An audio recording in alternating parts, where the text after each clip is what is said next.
My mother used to buy bathing suits with blowholes in them. It was just... But my parents... I don't want to go into my childhood here because it's wrong. My parents hated me, okay? We're all going to hear the story, all right? My parents hated me too.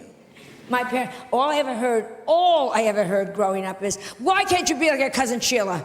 Why can't you be like your cousin Sheila? Sheila had died at birth. They just...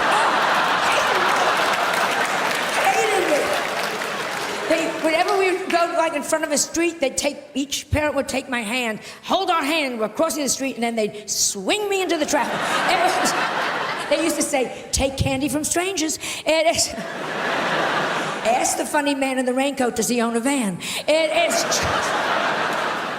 No, I had a very bad childhood, and that's because, and I'm sure none of you give a damn, but I was the only Jewish kid, this is the absolute truth, growing up in an all-Catholic neighborhood. You know what that's? The Irish people. Only Jewish kid in a Catholic neighborhood. You know what that's like? You were all doing Hail Marys, I was doing Hail Murrays. I mean, it was just... No Christmas tree? No Christmas tree. Do you know what that's like when you're the only kid without a Christmas? Because everybody has Christmas trees. And nowadays, it's like, well, we do it for all faiths. That's such bullshit.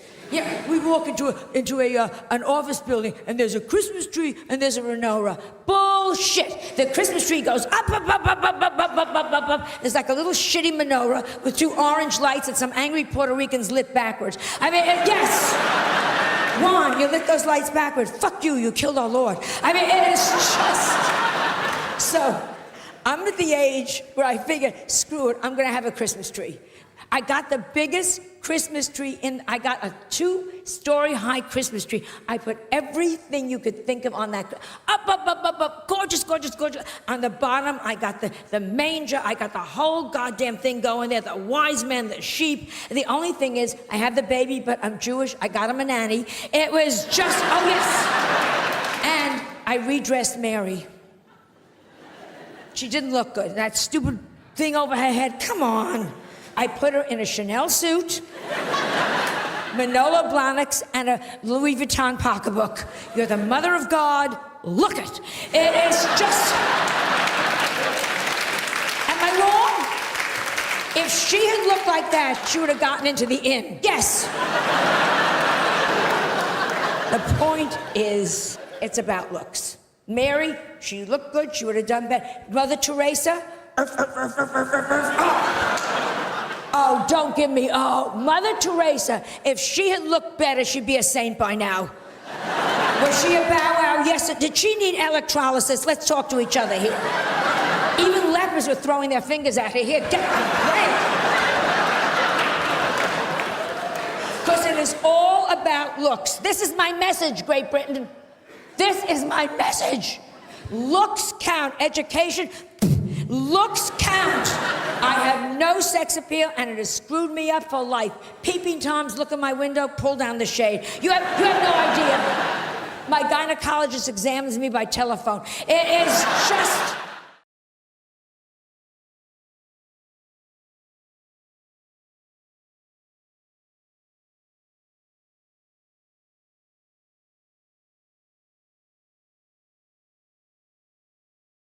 But I've got Sky TV now, which is excellent. You can pause live TV, just pause it. The people at home now can just pause it, and it's a perfect pause. Not the old sort of 1980s VHS pause. That was a very different story, wasn't it?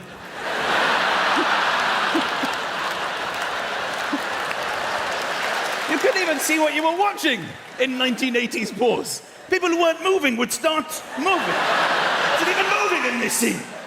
People in paintings would come to life. I'm in a painting! But then once you pause it, it's quite exciting because you can watch it back in like ×2 or ×6 or ×12 or ×30, which makes boring programs quite entertaining. Like in the tennis, you can forward the changeovers. Watching Andy Murray eating a banana in ×12 is quite exciting. I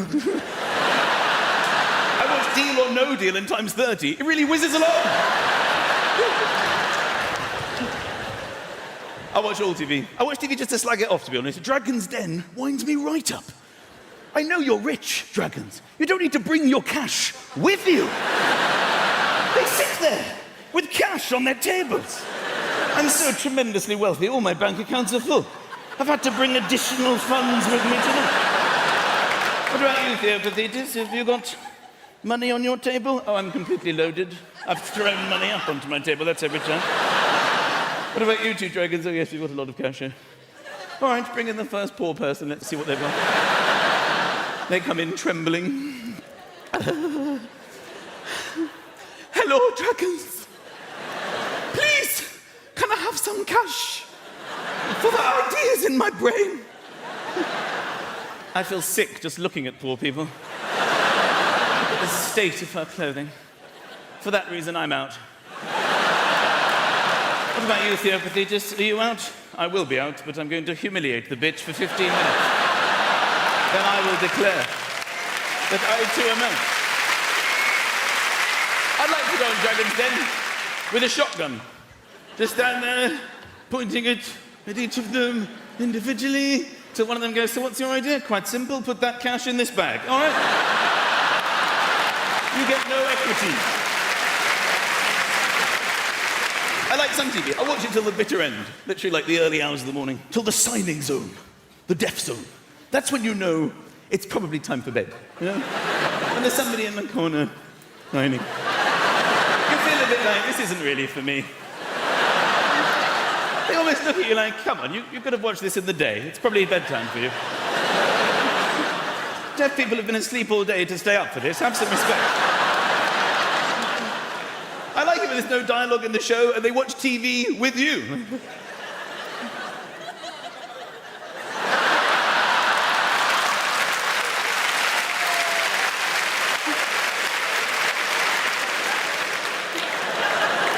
The other day I was watching the Blue Planet or something. This is a show with David Attenborough where they discover creatures from the depths of the ocean for the very first time. Literally fish that were only just discovered, and they were naming them on the show.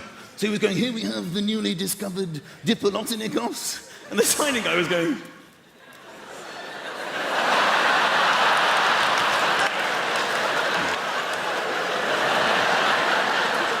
He resorted to impersonating the fish. It was hilarious. The fish was swimming, he was just underneath going...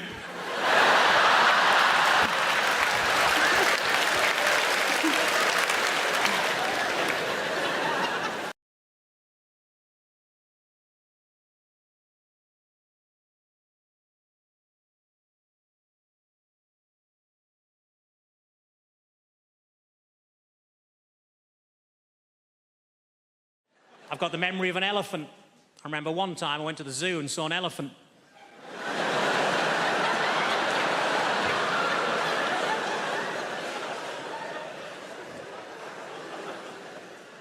I was disappointed to find that Dunkirk wasn't actually a biography of William Shatner.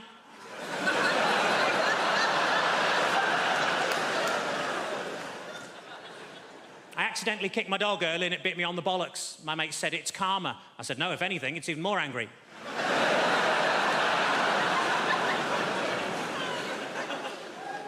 I tell you what always catches my eye, short people with umbrellas.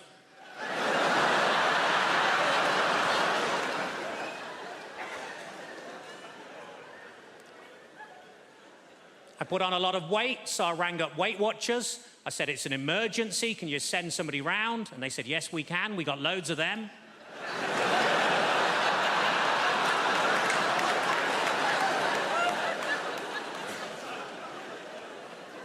I was actually thrown out of Weight Watchers for making sarcastic comments at the weekly weigh-in. As you can imagine, I accepted the decision with huge grace, because they threw her out as well.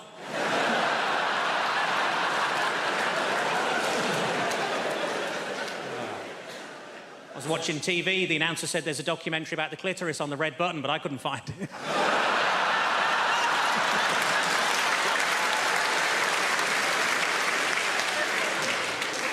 I was in a fancy lingerie shop. I said, are these knickers satin? He said, no, they're new.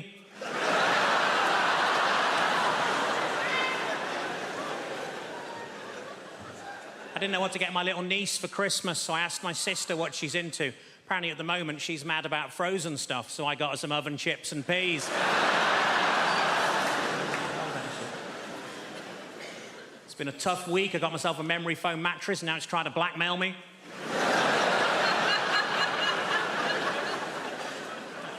As a child, I was made to walk the plank. We couldn't afford a dog.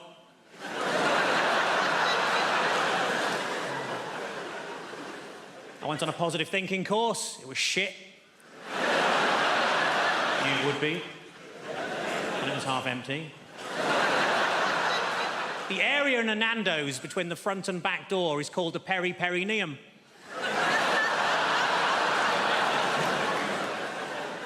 What I like most about that joke is that people who know what a perineum is usually haven't heard of Nando's. Ironically, there's only a very small overlap between the two. The doctor told me to lose some weight. I said, how? He said, don't eat anything fatty. I said, what, pies, chips, that sort of thing? He said, no, just don't eat anything fatty.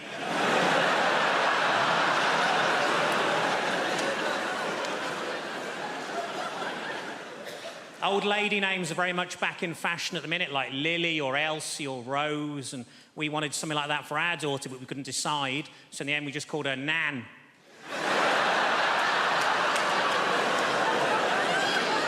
Grow into it.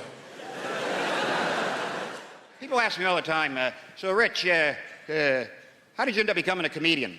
And I always say, why do you say end up, like I made a mistake?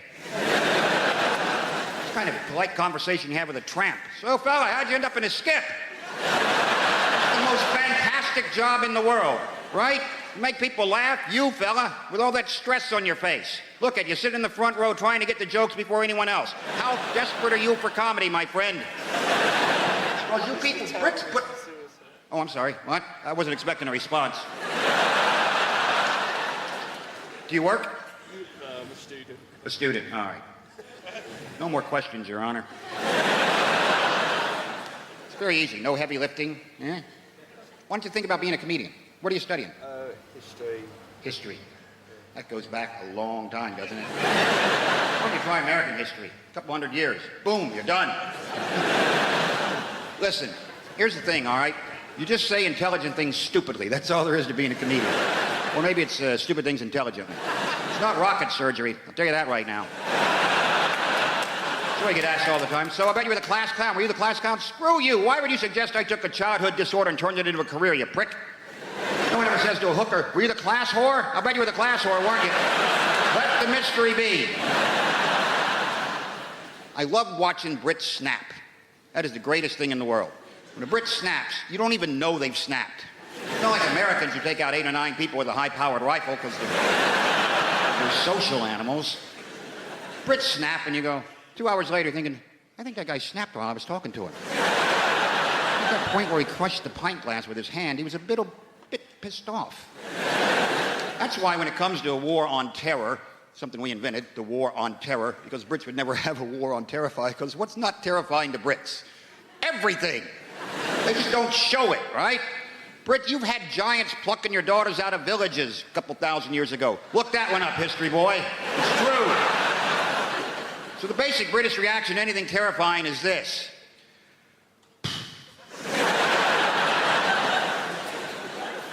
How much is this going to cost? You can't really terrify. That's why I'm pretty sure the war, the whole terrorism thing, I think the terrorists have just kind of given up on Britain, because what can they possibly do, right? Listen, I would never compare the scopes of tragedy of, say, the World Trade Center to the bombs that blew up in London, but the reaction is completely different, right? America still has this entire culture of fear about terrorism. It's basically manifests itself by terror alerts being scrolled across the bottom of the TV screen by color. No explanation whatsoever. Just today's terror alert is orange. Now back to our show. What the hell was that? What does that mean? Orange, that's hunting accidents, roadworks, right? That's not good. It means be very, very aware of terror. So dwell on it now and then. Whereas in Britain, they blow up the buses in London. Next day, people are back at the bus stop waiting for the bus, right? And complaining about it because they're Brits. Bus is late. I mean, it's late. The one yesterday blew up. Yeah, well, that was yesterday. Today's today. I live in the present and the bus is late. That's why when you watch a Brit snap, right, you got to get really close to them. They'll pick a high street and just corkscrew for a while. That's...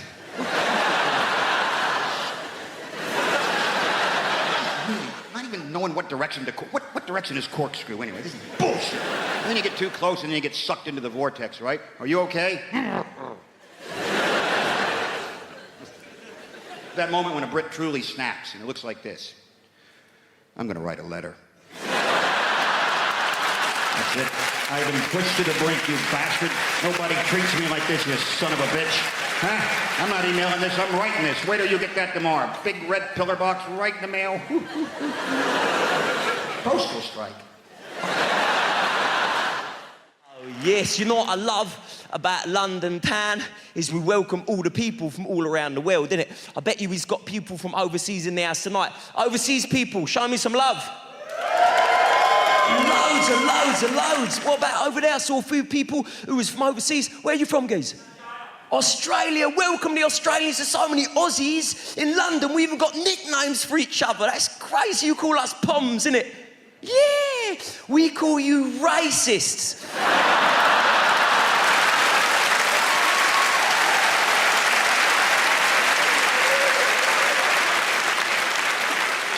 Welcome, you legend, my man. Do you miss it out there, all the beaches and the barbecues and all that? Yeah, probably about time you pissed off home, innit?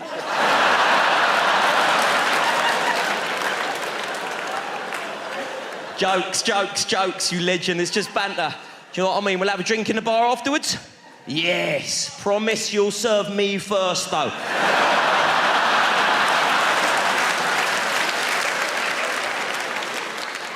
Welcome to you. Isn't this nice? All the different foreign people. Who else has we got in the house? Yeah, legend over there. You're proud of where you're from. Where you from? Wales. You idiot.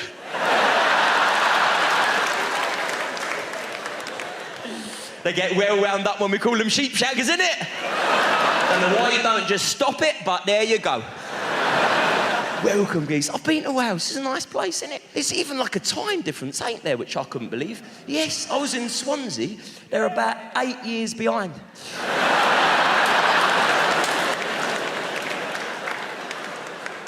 Welcome to Wales, man. Who else has we got in? And it's nice.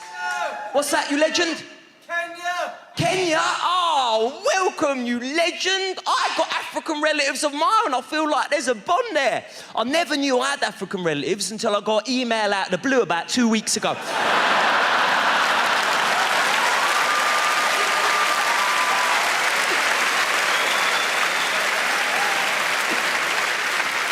Welcome, welcome. I love it all, man. All the different cultures, all the different things, different accents. Ain't that fun? Everyone's got different accents. I hear different accents, I think of different things. I hear like Australian accent, I'm thinking sport. You know, I hear Italian accent, I'm thinking food. I hear Indian accent, I think I'm about to be put on hold.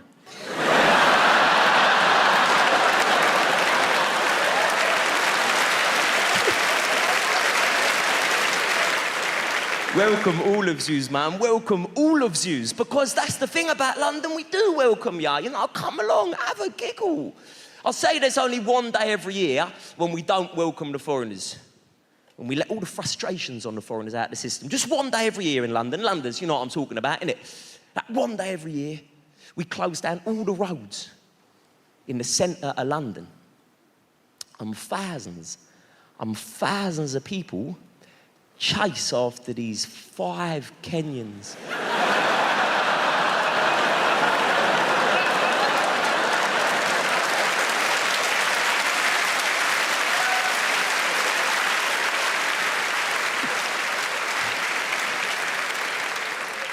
And a load of people in wheelchairs. It's not nice.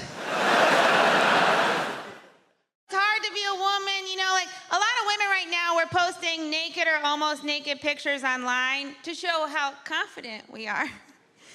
And in all the comments, other women will be like, "You are so brave." Well, I really just think that means not a model.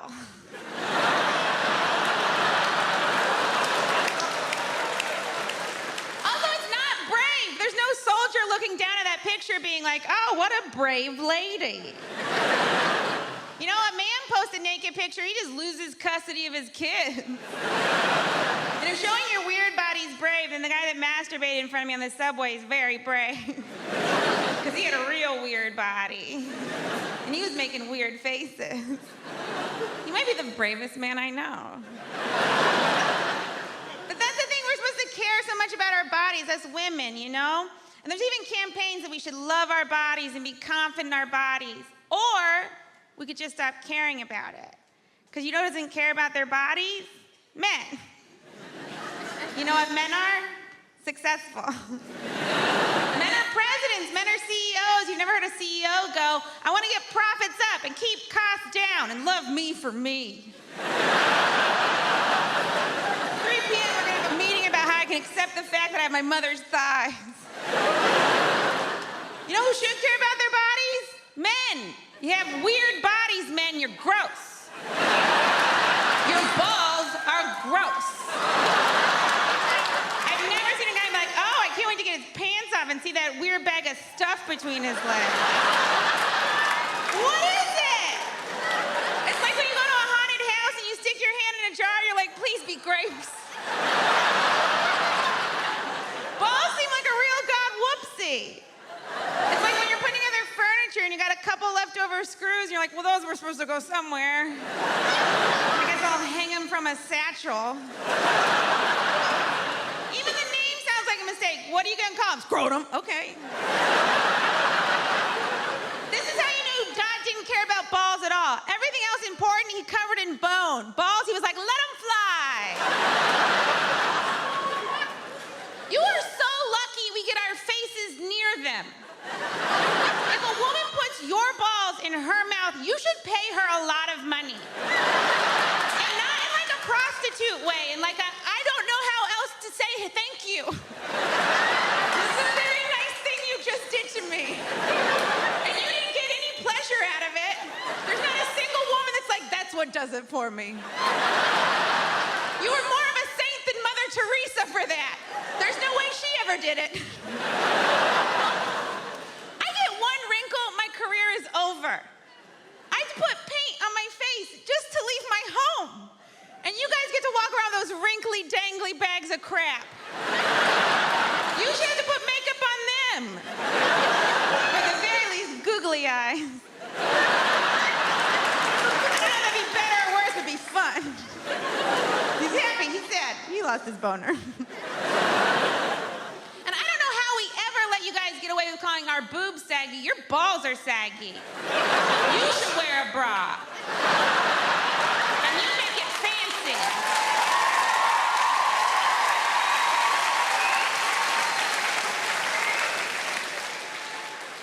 All those women clapping, they meant yours. But I have developed a new hobby. Some of you probably already do this. I've started listening into people's conversations on the bus and the train. It's quite entertaining. And I was listening not long ago to 2 old ladies, and they were talking about what they would do if they were men for a day. And I thought, this is going to be brilliant, because pensioners are, by definition, bonkers. But I went out to lunch with a couple of my friends, and I thought, well, I'll ask them the same question. So my first friend, I said, what would you do if you were a man for a day? Without even thinking, she just went, I'd have a wank. Sounded like she needed to. She sounded awfully tense. But these old ladies, different generation to me and my friends, in their 80s, and one of them just said, Edith, what would you do if you're a man for a day? The other one said, no, in my luck, I'd get a Tuesday. And what can you do on a Tuesday?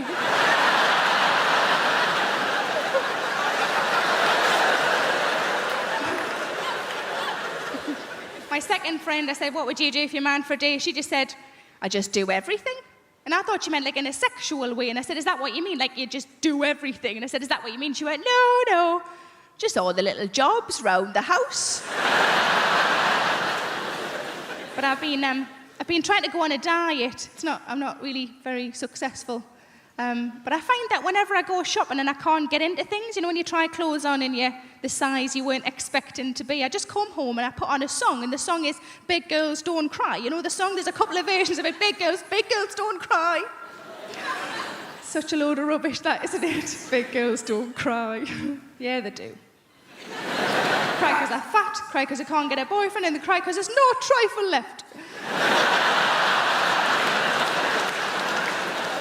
But I was on holiday in Spain last year, and I'm bragging, I know, and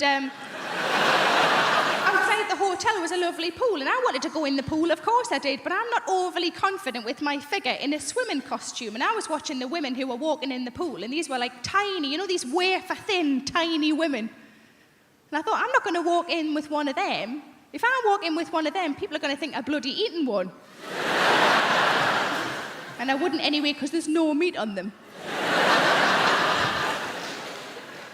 So what I decided to do instead is just to walk in with the children, because kids are all really fat these days. If I walk in the same time as a 9-year-old boy who's got bigger tits than me, nobody's looking at me anymore. But like I say, I don't have kids, and most of my friends don't have kids, but I think if you ask any woman who doesn't have kids what would worry them about having kids would always be childbirth. It's quite a reasonable thing to worry about childbirth. From what I understand, it changes you downstairs, doesn't it? It changes you downstairs. I quite like my downstairs the way it is, thanks very much. Certainly don't want a bloody extension. But it's bound to change though, isn't it? Because you're forcing a person out. That's what you're doing. You're forcing a person out. I've never forced a person out. I forced a couple in.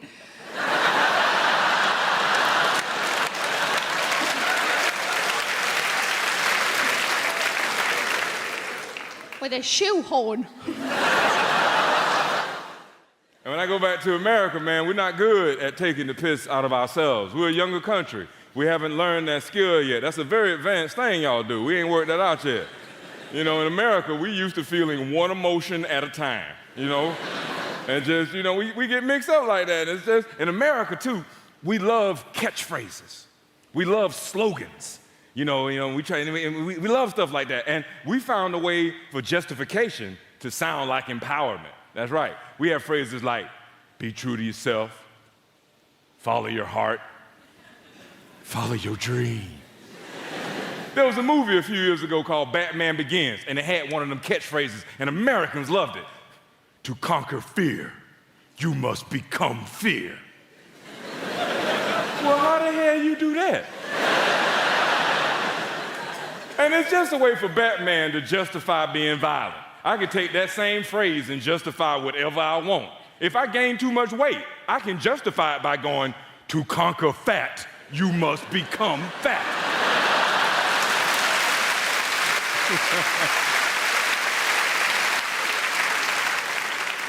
Man, I saw a politician on the news today, MP, talking about it'll be good if Tony Blair becomes president of the European Union because a Brit will be in there. And how dare anybody in Britain go against that?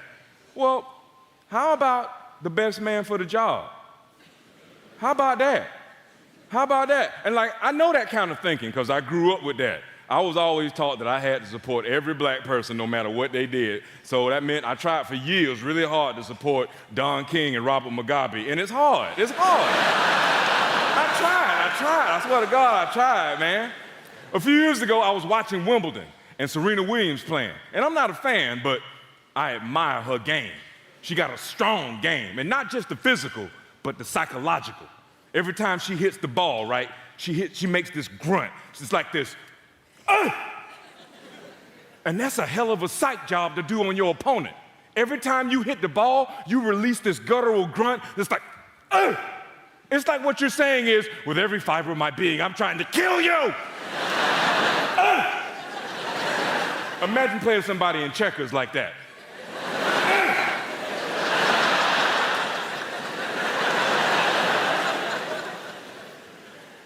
A couple of years ago, I was watching Serena Williams play, and I was with one of my buddies, black dude, and she was doing the whole, and he leans over and he says, you know that grunt she does? I said, yeah. What she's actually doing is releasing 200 years of black American anger. For real? He said, black American anger is one of the most potent angers in the world. And that's why she hits the ball so hard, and that's why she be whooping them white girls like that. I was like, oh, okay. So a couple of weeks later, after this Russian girl beat her, I couldn't help but mess with my friend a little bit. I was like, wow, 200 years of black American anger don't seem to have nothing on 70 years of frustration with communism, does it? Black American anger. Try a childhood with no toilet paper. We We need to bring back a sense of consequences for our actions. In this world, there are no more consequences for actions, yeah? And what I'm talking about, if there's no consequences in this life, what we need to do is bring back to Britain a simple sense of hell. The idea that if we screw up in this life, right, we will burn in sulphur for all eternity in the next life. Now, this is quite a tough sell, right? You don't like that idea, do you? Right, but hear me out, this is a good idea. We got any Christians present? I need your assistance. Any Christian people here this evening? Yeah, in the pink shirt. What's your name, son? Josh. Fantastic. You a Christian? So you understand the idea of redemption, eternity, yeah? Resurrection, eternity in particular. And I do too. I understand the notion of eternity because I went to church on Sunday. Let me tell you this, that service went on forever. If it took me an hour to open a bottle of wine, I'd be drummed out of business. Now, the point is this. How long does it take to own a packet of crisps? Get on with it. Now, we need to bring back... Now, the problem with the idea of hell is no one's frightened of it. Now, I'm going to describe hell for you now, and none of you are going to bat an eyelid, right?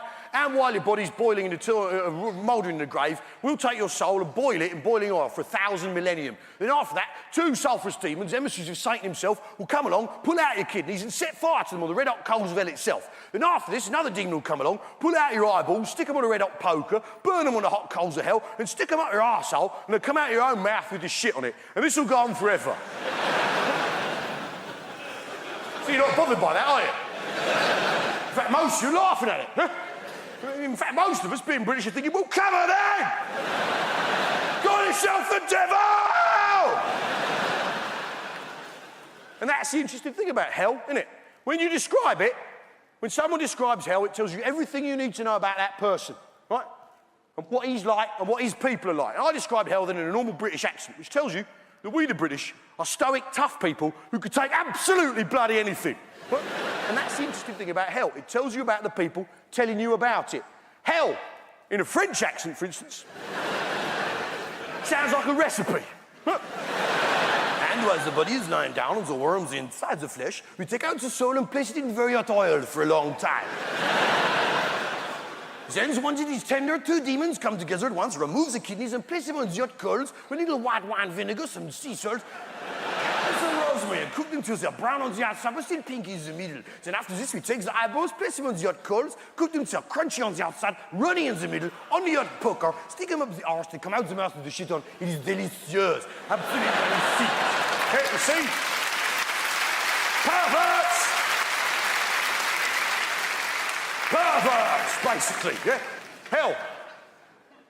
Hell in a Dutch accent sounds like a pretty good stag do, doesn't it? Hey, and while your body is lying down, we'll take you to the hottest place you can imagine. Imagine the hottest place you can go, yeah? Now go even hotter. And 2 demons will come together and rub oil all over your body. 2 demons together. 2 demons together at once, and then you will take out your kidneys. Oh, your hot kidneys. Your hot kidneys.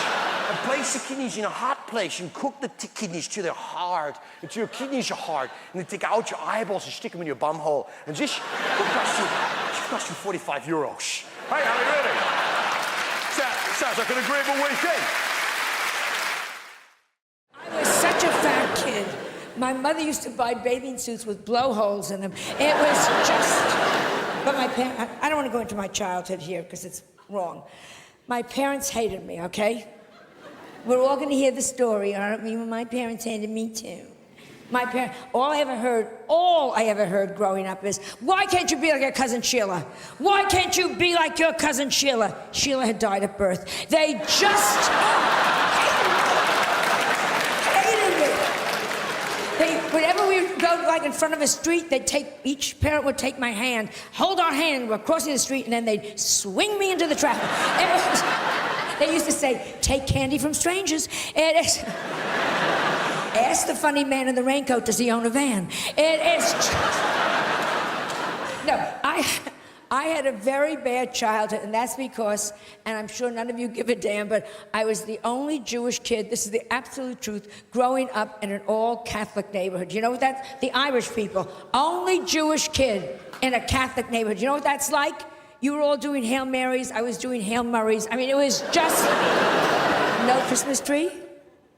No Christmas tree. Do you know what that's like when you're the only kid without a Christmas? Because everybody has Christmas trees. And nowadays, it's like, well, we do it for all faiths. That's such bullshit. Yeah, we walk into an office building and there's a Christmas tree and there's a menorah. Bullshit. The Christmas tree goes up, up, up, up, up, up, up, up, up, up, up. There's like a little shitty menorah with 2 orange lights that some angry Puerto Ricans lit backwards. I mean, yes. Juan, you lit those lights backwards. Fuck you, you killed our Lord. I mean, it is just... So, I'm at the age where I figure, screw it, I'm gonna have a Christmas tree. I got the biggest Christmas tree I got a 2-story high Christmas tree. I put everything you could think of on that. Up, up, up, up, up, gorgeous, gorgeous, gorgeous. On the bottom, I got the manger. I got the whole goddamn thing going there, the wise men, the sheep. The only thing is, I have the baby, but I'm Jewish. I got him a nanny. It was just, oh yes. And I redressed Mary. She didn't look good. That stupid thing over her head, come on. I put her in a Chanel suit, Manolo Blahniks, and a Louis Vuitton pocketbook. You're the mother of God. Look it. It is just... Am I wrong? If she had looked like that, she would have gotten into the inn. Yes. The point is, it's about looks. Mary, she looked good. She would have done better. Mother Teresa, oh, don't give me, oh. Mother Teresa, if she had looked better, she'd be a saint by now. Was she a bow wow? Yes. Did she need electrolysis? Let's talk to each other here. Even lepers were throwing their fingers at her. Here, get away. Because it is all about looks. This is my message, Great Britain. This is my message.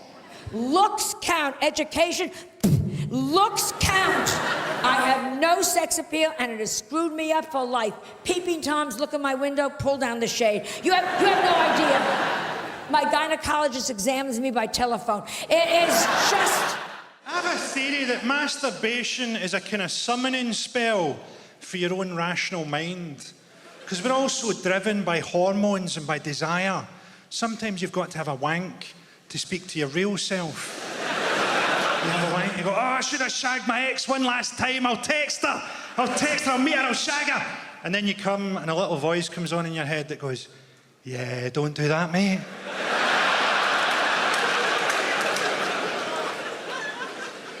You've got to be careful with jokes, haven't you? Because not everybody's got a sense of humour.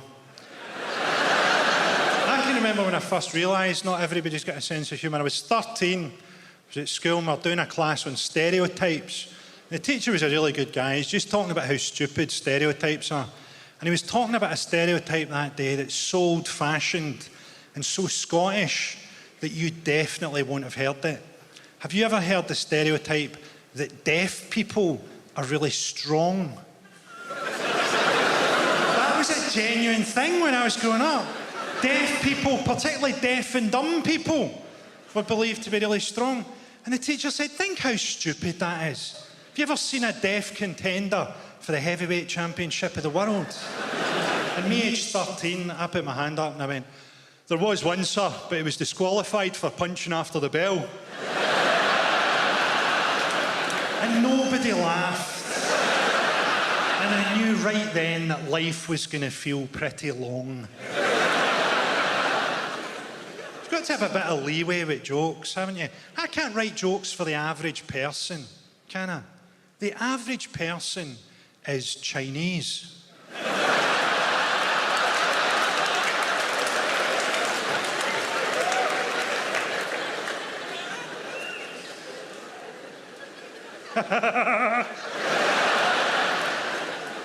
So I'm from Glasgow, a city where people think that hepatitis B is a fucking vitamin. To explain Glasgow's attitude to you, this happened to me recently. I was having a wee snooze in a park, because my career's been going really well lately. I was having a wee doze under a tree, and a guy came up to me and he went, do you know your problem? You're fucking unapproachable.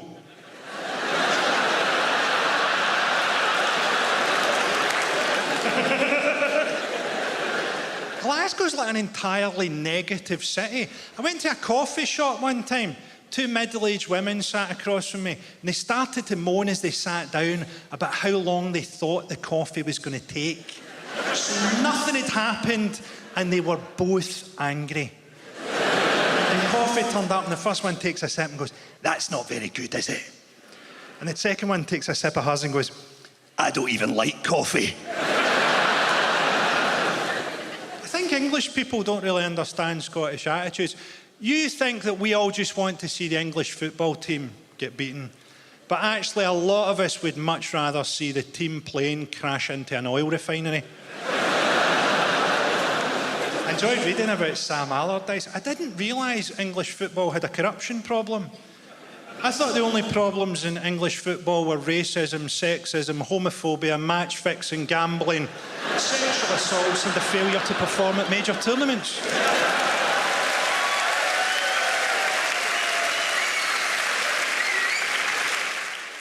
Start by thanking the BBC for letting me be on the show. It's like really awesome that they did. I mean, it doesn't pay that well, but it's just really cool to be here. And they've been so generous. They put me up in a hotel right next to a casino in the city, and they didn't have to do that.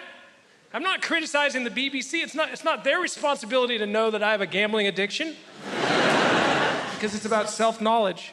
And when I go to the casino, I only bring the equivalent of $100 to gamble with, because I know I can afford to lose that. And I bring $25 for food in case I get hungry, and $800 for bus fare in case I forget something and have to go home a couple hundred times. It's quite a long flight out here, and of course I didn't get to board the airplane first because I don't travel with small children. The people who do travel with small children, they go on before anybody else. It's a nearly universal airline policy, and it's totally unfair. I mean, it's not fair at all. Never mind that I've spent the better part of a quarter of a century flying on the same airline, trying to earn enough status, enough loyalty, that maybe I could board the airplane first. Never mind that. Because that guy right over there made a single bad decision 3 years ago. So roll out the red carpet for His Majesty.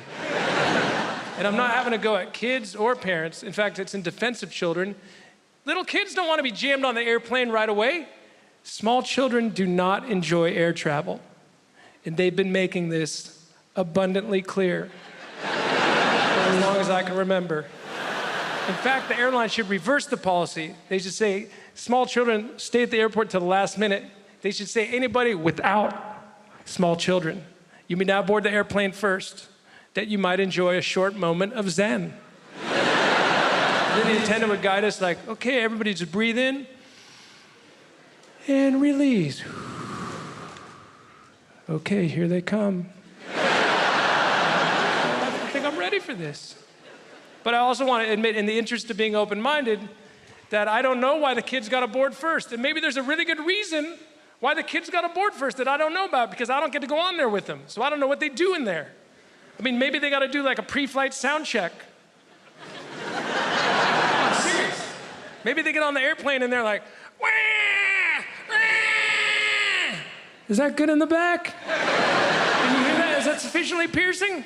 Okay, I'm almost ready to let them on. I just want to do a couple seat kicking warm-ups real quick here first. Let me just check my distance. Get the volume up on that iPad. Turn the volume up on that iPad real good. I want people on the ground to hear me playing Angry Birds. You guys ever worry about the world? I get worried. I watched a documentary recently about how much the pollution from humans is destroying the environment. And after I watched that, I was so upset I couldn't even talk. I just had to go for a really long drive by myself and just think about shit. Alone in my Winnebago. Windows down, air conditioning up.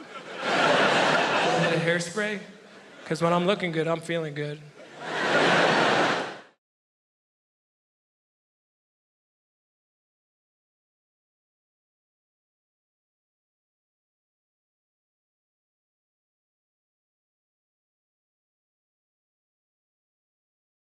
I don't know about you guys, but I just I feel like it's too expensive to be dating right now in this economy, man.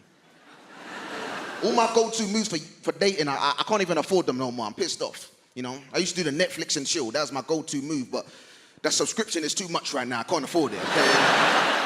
If I had to downsize, I tell girls, baby, we're gonna have to Wikipedia and chill. That's my new move right now. That's where we read the plot of the movie by candlelight. Take it or leave it. Also, bring your phone. We're using your data, by the way. You better be on gift app. Okay, as you go, you gotta go. Those are the rules, you know.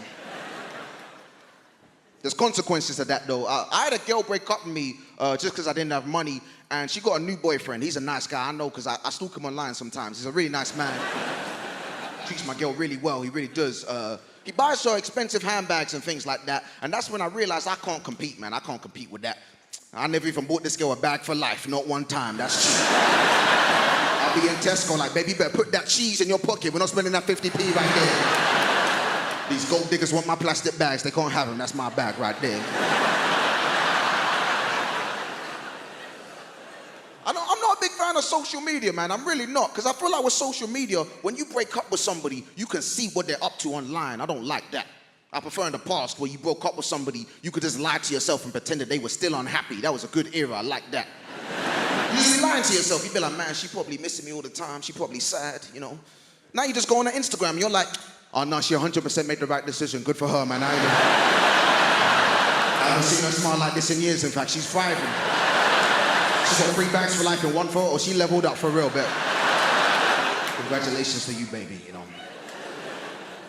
Do you know, when it comes to dating, I feel like the most important thing is finding somebody that you're compatible with, someone you have that connection with. For example, I used to date this girl, me and her got on really well, but there was a problem, and that was she liked dogs, right? Don't get me wrong, I like dogs too, but she liked dogs too much, you know? She liked dogs too much. She used to kiss her dog. That was weird, you know? I don't even know what was weirder. Was it the fact that she would kiss her dog, or the fact that when she did, the dog would make eye contact with me the whole time? That's a weird power play. I said, this dog is an alpha. I don't feel safe in this relationship. This is a toxic masculinity dog right here. I gotta go. I caught that dog listening to Andrew Tate. I said, I'm out of here. I can't do this no more. I've been reading up about that. That's the new thing, toxic masculinity, man. You know, I keep hearing women say men are trash. You know, I don't think anybody's asking the important questions. Are they recyclable? I feel like that's the kind of stuff we gotta ask. Can we make this toxicity carbon neutral? Maybe, I don't know, you know. I like to think I'm a good guy, but even as a good guy, I make small mistakes sometimes, innocent mistakes. You ever been in that situation as a man, a really awkward situation, you're walking home late at night and there's a woman in front of you and it's dark and there's a lot of tension in the air. You can feel the tension, right? Obviously, I can understand why the woman's feeling tense, but I'm feeling tense too, okay? I'm a good guy, I just want that woman to relax, we both go about our day. But apparently, it makes it worse in that situation if you shout out, I'm not gonna hurt you! Like that makes the situation more tense. Sometimes they run faster when you do that. Don't do that, guys. Don't jump out of bush and do that. Women don't like that, okay? One time I was walking behind this woman late at night. I know it sounds like there's a pattern emerging. I'm not doing this on purpose. Just both go off the night bus at the same time. It's unfortunate, you know. But I'm walking behind this woman. I was like, I don't want to make the same mistake from last time, shout something out, do something dumb. So I thought it'd be a good idea if I did something non-verbal to help put the woman at ease, okay? I thought it'd be a good idea if I started whistling at night because I thought that would make the atmosphere more jovial. No, it doesn't. Makes it way creepier to my surprise, actually. Especially if you're like me and you don't even know how to whistle properly. So then you're just a guy who's blowing in the wind in the dark real slow, like. Look like a creepy dinosaur, you can't do that.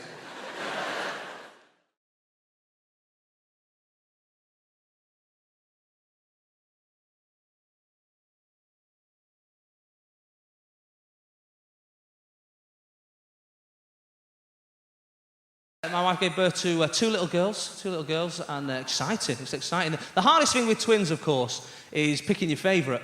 You know, that's the hardest thing. I go for the one that's not crying a lot of the time. No, the hardest thing is the lack of sleep. That's what everyone says, don't they? The lack of sleep. I've been getting 3-4 hours sleep at night, so's my wife. And, I mean, famously, of course, Margaret Thatcher, she got by on 4 hours sleep a night. And that sort of goes some way to explaining why she was a proper miserable bitch, right? Because, honestly, right? It's right, isn't it? I mean, I sometimes wake up after 4 hours sleep and want to close a couple of minds. You know what I mean? That's how I'm right? Take milk off children, give it here. The one time you know you're not getting enough sleep, right? There's 2 times it happens. One time is when you look in the mirror and you can see what you're going to look like in 15 years' time, right? That's when you know you're not getting enough sleep. The other time is when you hear one of the most beautiful sounds in nature, bird song, okay, at 4:30, 5 a.m. in the morning, and all you can think of is, shut up. Shut your little beaky mouth. You little feathery bastard. That's when you need to have a lie-in at some point. Someone needs to come and relieve you. One of the things I found amazing while my wife was pregnant, and not amazing, that sounds bad, but is how much you actually fancy her while she's pregnant, okay? It's phenomenal. It just strikes blokes. You see your wife, I saw my wife, I think, whoa, yeah, whoa. Mainly because her boobs go massive, right? That's convinced me that God is a woman, because only a female would make those boobs the best looking they've ever been, yet too sensitive to do anything with. You forget yourself sometimes as well. I forgot myself. I remember coming one night, it was 2 a.m. I got into bed, I had to be up at 7. And my wife was out here, like, just before she popped, and she turned over, right, in the night. Beep, beep, beep. And she nudged me awake, complete mistake, but I forgot for a second, I just forgot myself, and I woke up, I went, oh, that's so frustrating. And she was up straight, bolt upright over me, eyes red in the darkness. Oh, frustrating, is it? Luckily, I had my wits about me, I went, just frustrating not being able to help you. I don't know where it came from, but I got away with it. She got angry at little things. We watched the film Superman, right? Now, I love Superman. She'd never seen it. She's from Derby, and I don't know if they've got a cinema there, to be honest. I think there was just one bloke on her street had a big telly, and that was it. And he just had one copy of Teen Wolf, and that was all he watched. So she's never seen any films, right? So I said, right, you've got to watch Superman, it's a classic. And we were getting through loads of films and that while she was pregnant, bored and that. And we put Superman in, and we got about half an hour into it, and then the pause come on. I said, what's up? She went, I said, who? She went, Lois Lane. I don't know why she's talking like Bird and Maddie, my wife. Lois Lane. She is winding me right up. I said, why? She went, she has just been underwater for 15 minutes, unconscious, flown through the air at the speed of a bullet, lay on the ground, water's come out of her mouth, and now look at her. Her hair and makeup are still perfect, aren't they? She was really angry about it.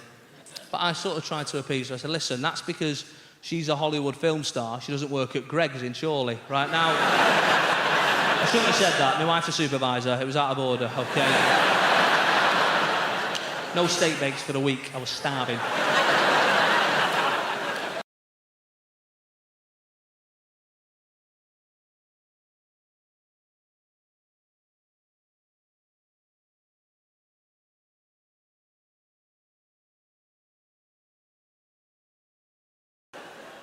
My parents are disappointed I didn't get married because, like I said, I'm Egyptian. I'm in my 40s, so I was supposed to be married 30 years ago. So they're like, tick-tock.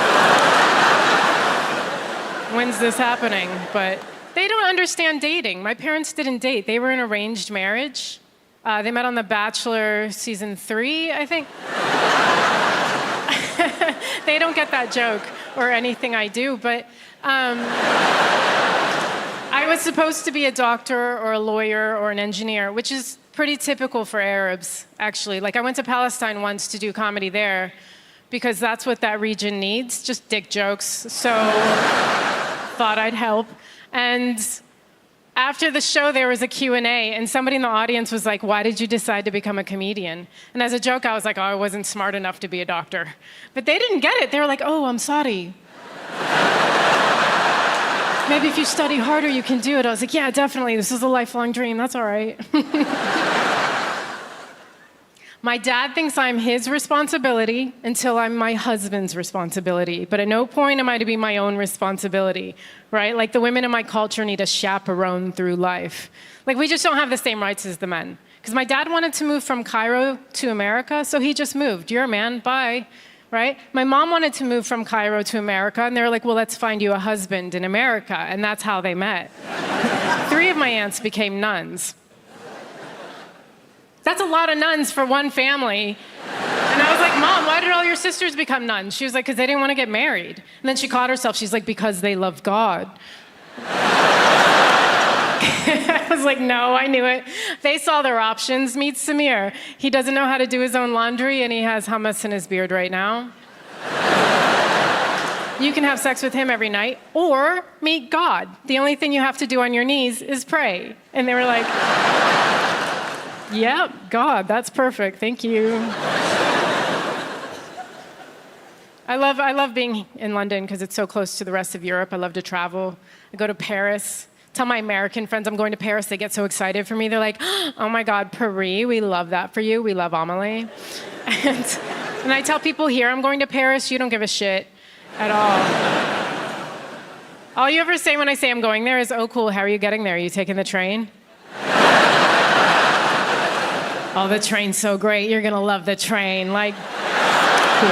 Every time. How are you getting there? You taking the train? Oh, the train is so great. Like, so is Paris. Why can't I talk about Paris? What? I'm gonna go to cafes and museums. I'm gonna see Jim Morrison's grave, and you're like, that's cool. How are you getting home, though? You taking the train? Train's so great. Like, it's a good train. Relax. It's good to vomit on. And last time I was there, this Parisian man walks right up to me. He was like, you have fire. This is why I love the French. What a thing to say to a stranger. You have fire? Yeah, you're damn right I have fire, sir. Right? I'm a strong, independent woman. I'm a comedian. He didn't know any of this, but he must have just seen something in me, like my aura, and he had to come up and be like, you have fire. Turns out he was just looking for a lighter.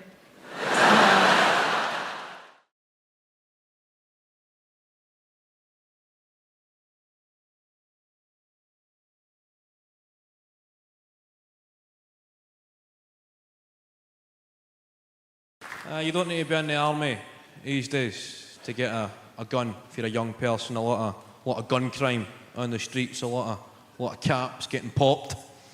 I don't really know the solutions. I just know the problems. It used to be in the UK at 14 years old you could legally be in possession of an air rifle. Well, it's not a proper gun, it's still SWAT, right? But that get moved to 17 years old because you know 17-year-olds. They're dead responsible. If somebody was pointing a gun at you, you'd be going, that's fine, he looks about 17. It's good. He knows what he's done. 17 years old to be in possession of a firearm, but you've got to be 18 before you can be in possession of fireworks. 17, you can shoot somebody dead, but you've got to wait a year before you can frighten the shite out of a cat.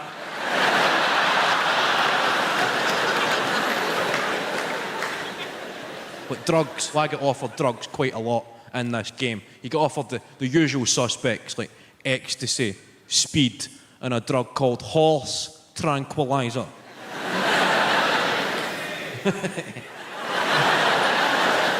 You shouting yay or nay? There.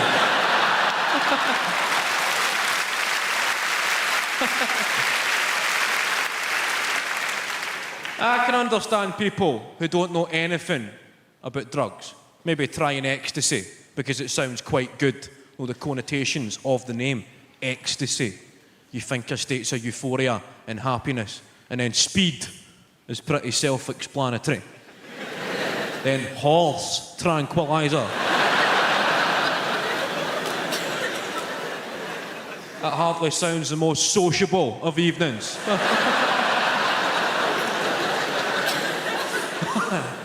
The fact I've replaced the original name with the effect it has on a horse. I think that's the way every drug should be tested. Give a lot of them to horses, then you can see what it actually does to you. It would also make the Grand National pretty interesting. 20 quid on the one that's breakdancing, please. I was watching a programme about children from the opposite end of the social spectrum. A programme called My Super Sweet 16th. Anybody seen this?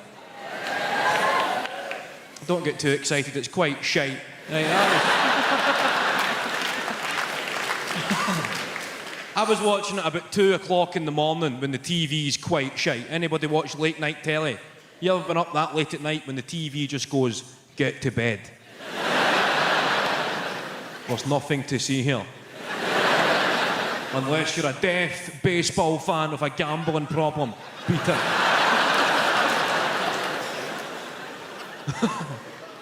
Has anybody watched these late night Channel 5 phone-in quiz shows? Anybody seen these, like Quiz Mania and The Cash Vault? It's just robbing drunk people.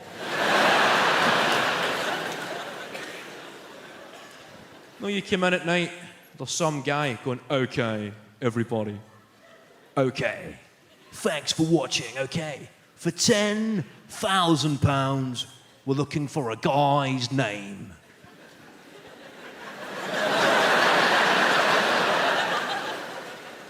You come home steaming, I know a guy's name.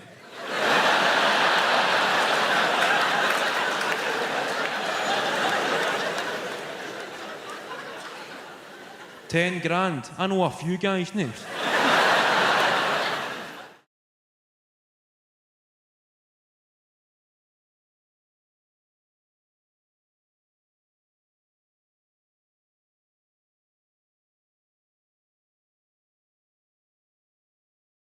I'm the sort of person who'll spend their wages like their winnings. You know what I mean? Get all excited. I just get so excited. First half of the month, I'm getting my nails done, champagne brunches, buying a second-hand jet ski I found online. But I forget about the second half of the month. We all do, don't we? And it's bleak, innit? Isn't it bleak? Just indoors, watching telly, eating beans, on a jet ski. It's... embarrass myself, I do. I love it, I love shopping, I love it. People save money a lot, they're not me. I love shopping. It's the pop-up ads. They know me. They know me. I don't even resent it. Oversized smock midi dress with pockets. Yes, please. I'll have another one of them. Thank you, algorithms. Love it. Thank you. Because they're all watching us, innit? They're all watching what we're doing, listening to what we're doing. People don't like it. I don't mind it. I use it to my advantage. I'm like, I need a shed at the minute. I'm like 6x4, pre-treated timber.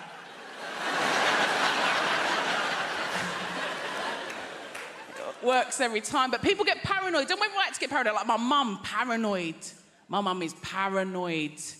She won't have a smartphone, not a computer in her house, nothing. She's like, they're watching you, Lord.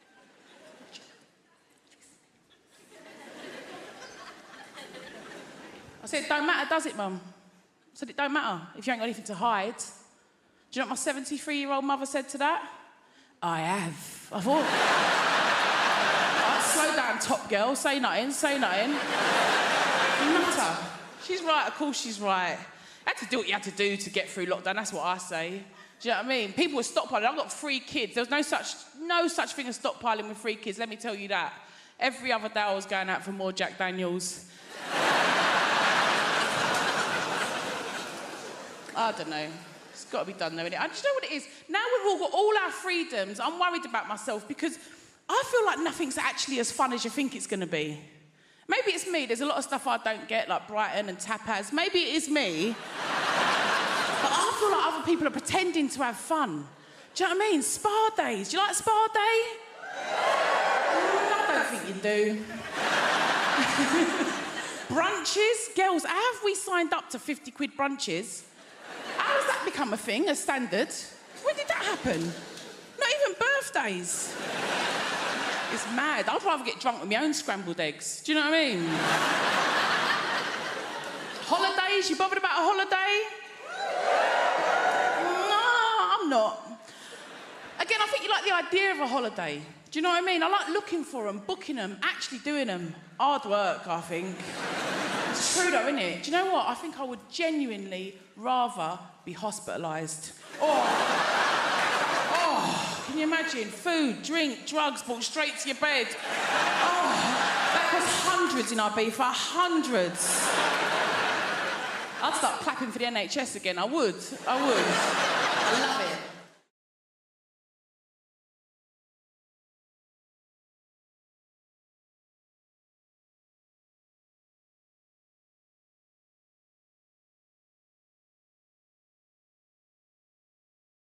People ask me all the time, so Rich, how did you end up becoming a comedian? And I always say, why do you say end up, like I made a mistake? It's kind of a polite conversation you have with a tramp. So fella, how'd you end up in a skip? It's the most fantastic job in the world, right? You make people laugh, you fella, with all that stress on your face. Look at you, sit in the front row trying to get the jokes before anyone else. How desperate are you for comedy, my friend? Well, you people, Rich, but... Oh, I'm sorry. What? I wasn't expecting a response. Do you work? I'm a student. A student, all right. No more questions, Your Honor. It's very easy. No heavy lifting. Yeah? Why don't you think about being a comedian? What are you studying? History. History. That goes back a long time, doesn't it? Why don't you try American history? A couple hundred years. Boom, you're done. Listen, here's the thing, all right? You just say intelligent things stupidly. That's all there is to being a comedian. Or maybe it's stupid things intelligently. It's not rocket surgery. I'll tell you that right now. That's what I get asked all the time. So I bet you were the class clown. Were you the class clown? Screw you. Why would you suggest I took a childhood disorder and turned it into a career, you prick? No one ever says to a hooker, were you the class whore? I bet you were the class whore, weren't you? Let the mystery be. I love watching Brits snap. That is the greatest thing in the world. When a Brit snaps, you don't even know they've snapped. It's not like Americans who take out 8 or 9 people with a high-powered rifle because they're social animals. Brits snap and you go, 2 hours later thinking, I think that guy snapped while I was talking to him. At that point where he crushed the pint glass with his hand, he was a bit pissed off. That's why when it comes to a war on terror, something we invented, the war on terror, because Brits would never have a war on terrify, because what's not terrifying to Brits? Everything. They just don't show it, right? Brit, you've had giants plucking your daughters out of villages a couple thousand years ago. Look that one up, history boy. It's true. So the basic British reaction to anything terrifying is this.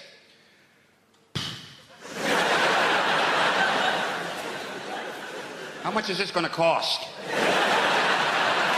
You can't really terrify. That's why I'm pretty sure the war, the whole terrorism thing, I think the terrorists have just kind of given up on Britain, because what can they possibly do, right? Listen, I would never compare the scopes of tragedy of, say, the World Trade Center to the bombs that blew up in London, but the reaction is completely different, right? America still has this entire culture of fear about terrorism.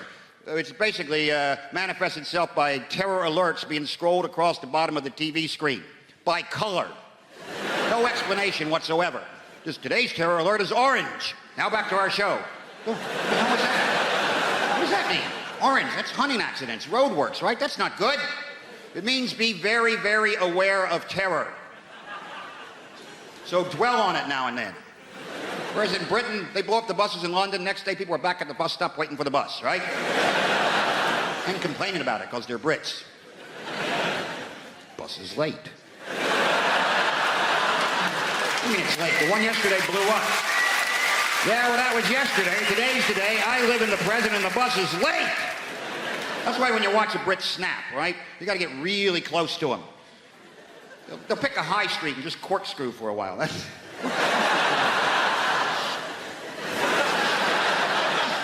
Not even knowing what direction to... What direction is corkscrew anyway? This is bullshit. And then you get too close and then you get sucked into the vortex, right? Are you okay? That moment when a Brit truly snaps, and it looks like this. I'm going to write a letter. That's it. I've been pushed to the brink, you bastard. Nobody treats me like this, you son of a bitch. Huh? I'm not emailing this, I'm writing this. Wait till you get that tomorrow. Big red pillar box right in the mail. Postal strike. I tried to buy bedding not so long ago. Has anybody done that? No! Where does bedding come from? You just accumulate bedding, don't you? All your bloody... Has anybody here tried to buy a duvet? Have you? How did you get on? Not too well. Not too well. Did you come up against the old TOG rating system? It's like the Spanish Inquisition in there, isn't it? I went into Debenhams. I said, I'd like a duvet, please. She said, what TOG do you want? I said, what? She said, what TOG? I said, what? She said, what TOG? I said, what? I said, I can hear you. I just don't know what the hell you're talking about. What is a TOG? I went to school. We did metric. We did feet and inches. Nobody ever mentioned TOGs. What the bloody hell is a TOG? She said, it's the thickness of the duvet. I said, all right, I'll have 1,000,000. I was thinking of torches again, right? She said, you can have 8, 10.5, 12. I said, 0.5? 0.5 of a TOG? Now you're giving me 0.5. I don't know what a TOG is. How am I supposed to know if I want 0.5 of a TOG? She said, well, when are you going to be used? I said, at night. Why do you think I'm going to be used it? It's a duvet, isn't it? When do people normally use duvets? Think I only go to bed at Friday lunchtimes or in the ad breaks or when Jupiter aligns with Mars? It's a duvet. She said, but will you be using it 52 weeks of the year? I thought, no, I'm going to sell it to cash converters and buy it back every now and again. That seems to make a lot of sense. She said, if you're buying it at this time of year, get a 12.5. I said, what do you mean if? What do you mean if I'm buying it at this time of year? I'm here, aren't I? What other time of year can I be buying it? I said, you're here, I'm here. This is the sale. This isn't a dry run. This is Debenhams, not the Italian job. I'm not casing the bloody joint. Let's do it now.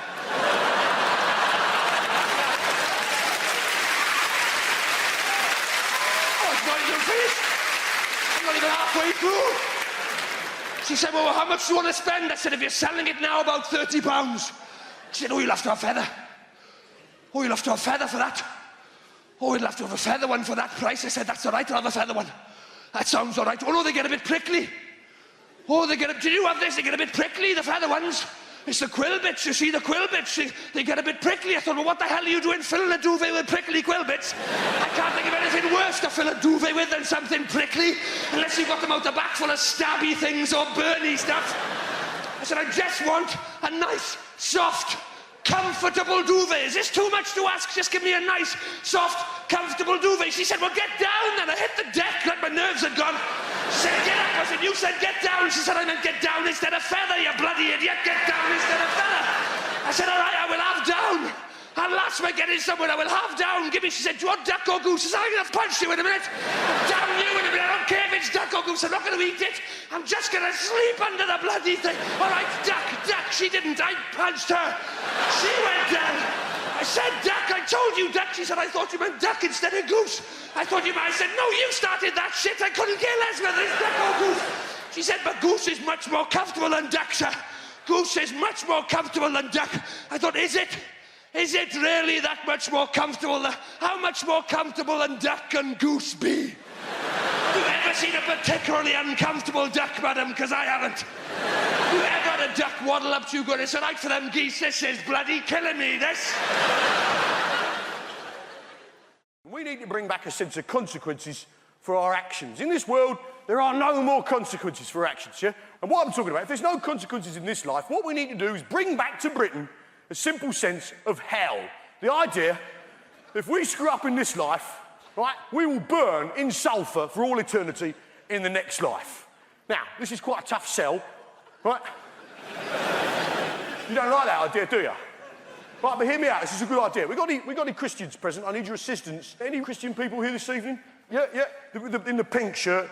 What's your name, son? Josh. Fantastic. You're a Christian? So you understand the idea of redemption, eternity, yeah? Resurrection, eternity in particular. And I do too. I understand the notion of eternity because I went to church on Sunday. Let me tell you this, that service went on forever. If it took me an hour to open a bottle of wine, I'd be drummed out of business. Now, the point is this. How long does it take to own a packet of crisps? Get on with it. Now, we need to bring back... Now, the problem with the idea of hell is no one's frightened of it. Now, I'm going to describe hell for you now and none of you are going to bat an eyelid, right? And while your body's boiling in the mouldering in the grave, we'll take your soul and boil it in boiling oil for 1,000 millennium. Then after that, 2 sulphurous demons, emissaries of Satan himself, will come along, pull out your kidneys and set fire to them on the red-hot coals of hell itself. Then after this, another demon will come along, pull out your eyeballs, stick them on a red-hot poker, burn them on the hot coals of hell, and stick them up your arsehole, and they'll come out your own mouth with the shit on it. And this will go on forever. So you're not bothered by that, are you? In fact, most of you are laughing at it, huh? In fact, most of us, being British, are thinking, well, come on then! Got yourself the devil! And that's the interesting thing about hell, isn't it? When you describe it, when someone describes hell, it tells you everything you need to know about that person, right? And what he's like and what his people are like. And I describe hell then in a normal British accent, which tells you that we, the British, are stoic, tough people who could take absolutely bloody anything. Right? And that's the interesting thing about hell. It tells you about the people telling you about it. Hell, in a French accent, for instance, sounds like a recipe. And while the body is lying down and the worms inside the flesh, we take out the soul and place it in very hot oil for a long time. Then, once it is tender, 2 demons come together at once, remove the kidneys and place them on the hot coals with a little white wine vinegar, some sea salt, and some rosemary, and cook them till they're brown on the outside but still pink in the middle. Then after this, we take the eyeballs, place them on the hot coals, cook them till they're crunchy on the outside, runny in the middle, on the hot poker, stick them up the arse, they come out the mouth with the shit on. It is delicious. Absolutely delicious. Hey, you see? Perverts! Perverts, basically, yeah? Hell. Hell in a Dutch accent sounds like a pretty good stag do, doesn't it? Hey, and while your body is lying down, we'll take you to the hottest place you can imagine. Imagine the hottest place you can go, yeah? Now go even hotter. And 2 demons will come together and rub oil all over your body. 2 demons together. 2 demons together at once, and then you will take out your kidneys. Oh, your hot kidneys. Your hot kidneys.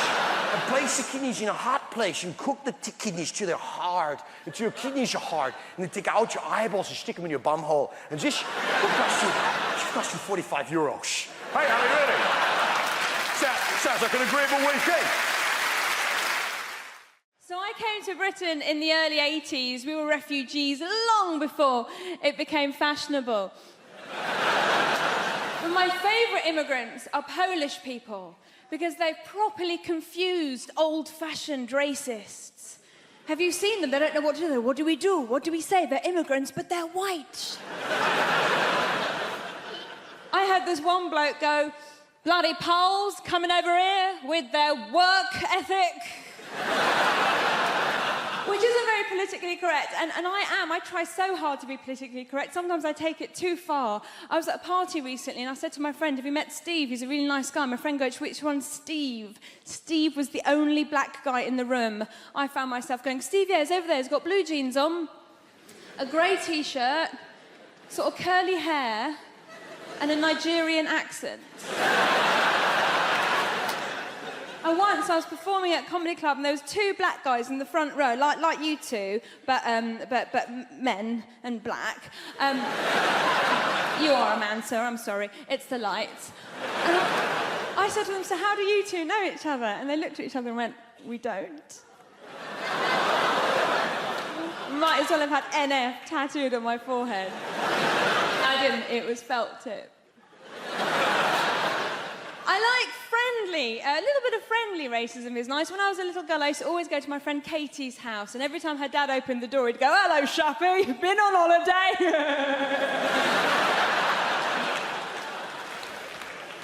So, I have a little boy, I have a baby boy, I'm a mum, and I'm looking at you, some of you are so young, I could be your mummy if I lived somewhere rural.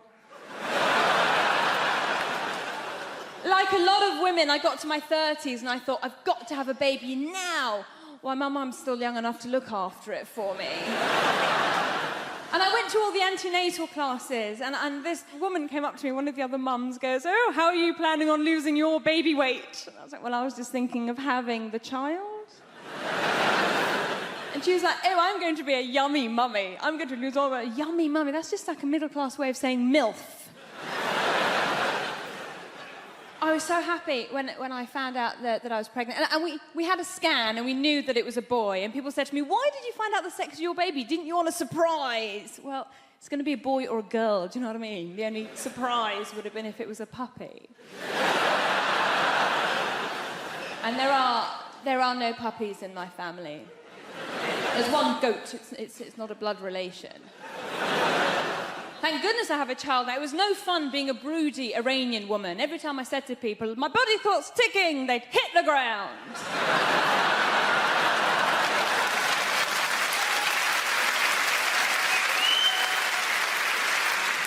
So with all that going on, when I did find out I was pregnant, I was so delighted. I thought, I am going to fill this child's life up with love and hope and understanding. My husband's reaction was slightly different. He walked around going, woohoo, my soldiers worked. Uzo. It's not his. Oh, the fuss he made when he found out I was cheating on him. Only child. Can't share. My husband's English, he's from Nottingham, and a lot of people ask me if my husband's Iranian. And I go, well, he's not, he's English, but he's planning to convert. His family are absolutely lovely, and when they first met me, they kept going, oh, Shappy's so exotic, she's so exotic, which means foreign, but not in a way that we hate. I failed 6 times in total, right? 6 times. Can anyone beat 6? There, 1 there. Good work, you didn't fail on reaction times, did you? Bang, you were in, no messing. Who passed first time? Where are you? There you are, still a little bit smug about it, I see. Good work. I would be as well. It's horrible failing, especially when, you know, there's stuff in your driving test that you don't even need to do again. Like, I remember parallel parking. That shouldn't be in your test. You're only going, Jason, can you put your car between that red car and that blue car? I said, no, can't. I said, don't even live there, mate. You know what I mean? When's that going to come in useful? Do you know what I mean? I said, there's an NCP up there, I park there all day for you. I'm brilliant at it. Multi-storey parking, I've got some sort of gift, you know what I mean? Although there's one thing that can ruin your day with multi-storey parking, right? And I'll tell you what it is. It's little cars, hiding, right? What they're doing, hiding behind big cars that from a distance look like a space. You think, oh, I've got one here, nice one. Oh, brilliant. Oh, bloody cheeky Chenso. I remember he failed me. I remember I got to a junction. When don't you do this, right? I got to a junction, I looked right, I said, all right, your side? Straight fail. What's he sat there for if he's not going to help you out, you know what I mean?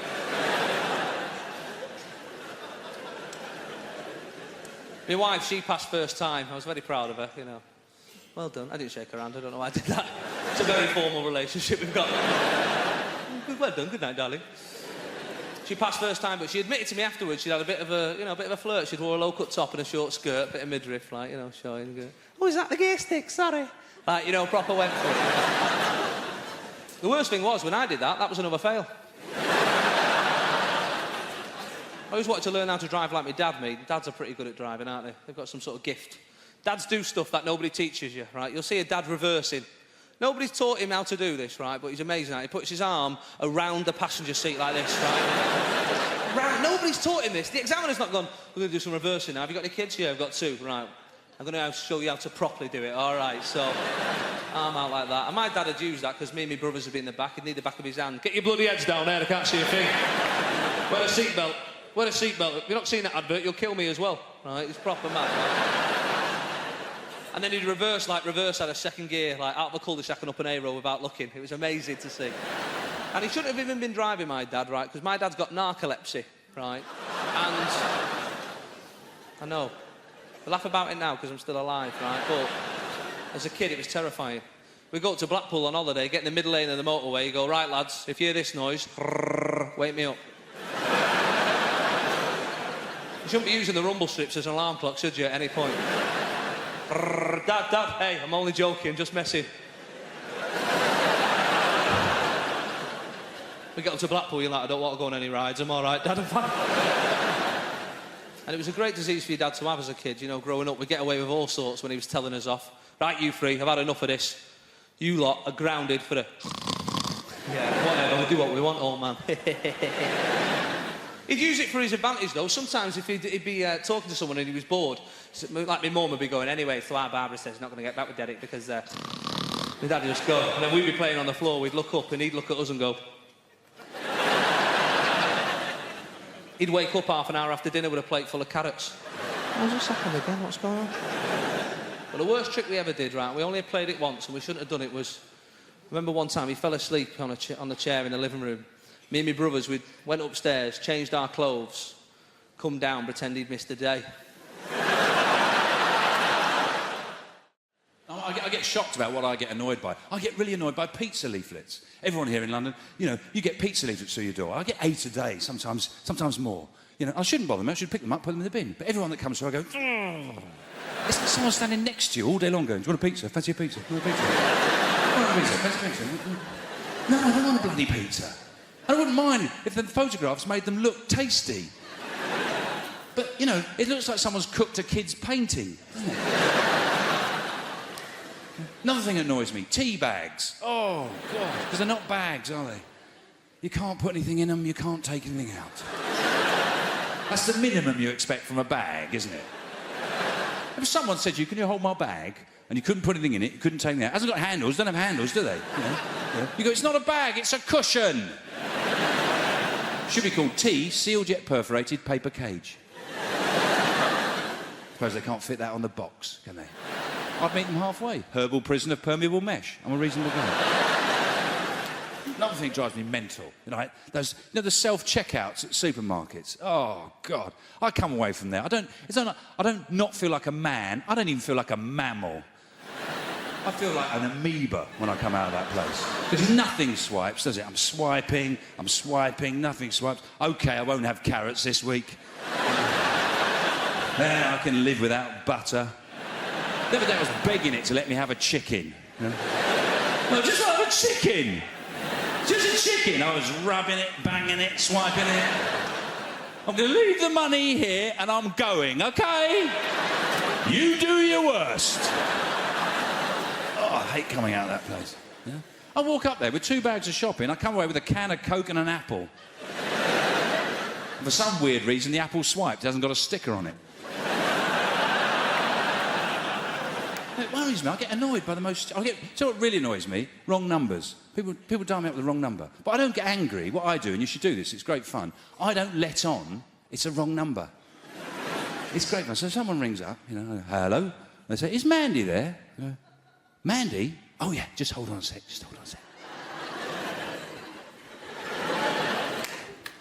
Mandy! Mandy! Get your ass up here now!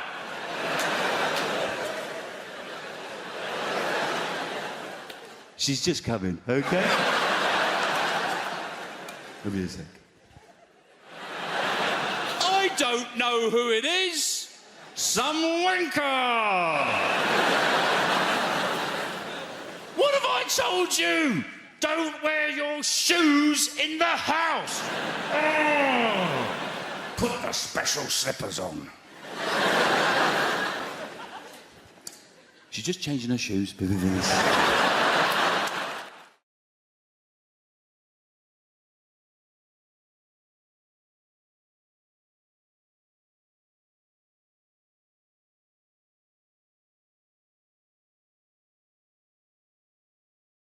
Was filming the traffic, and before I knew it, I was surrounded by area boys. These are the local gangsters in Lagos. Going, give me your camera, we will kill you, you cannot film us. Give us the camera, give us the camera. And I was like, guy, oi! I'm from Hackney, get out of here!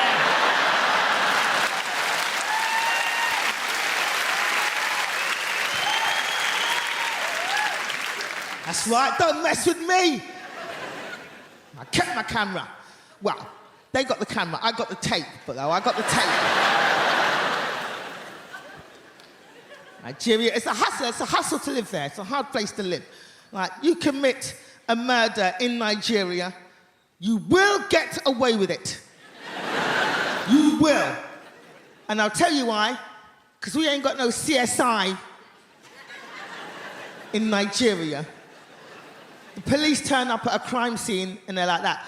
Okay, there's a dead body. There's a dead body. Somebody has been killed.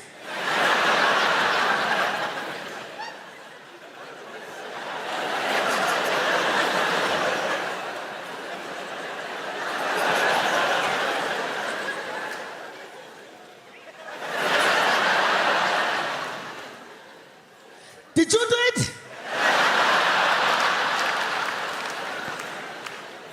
No?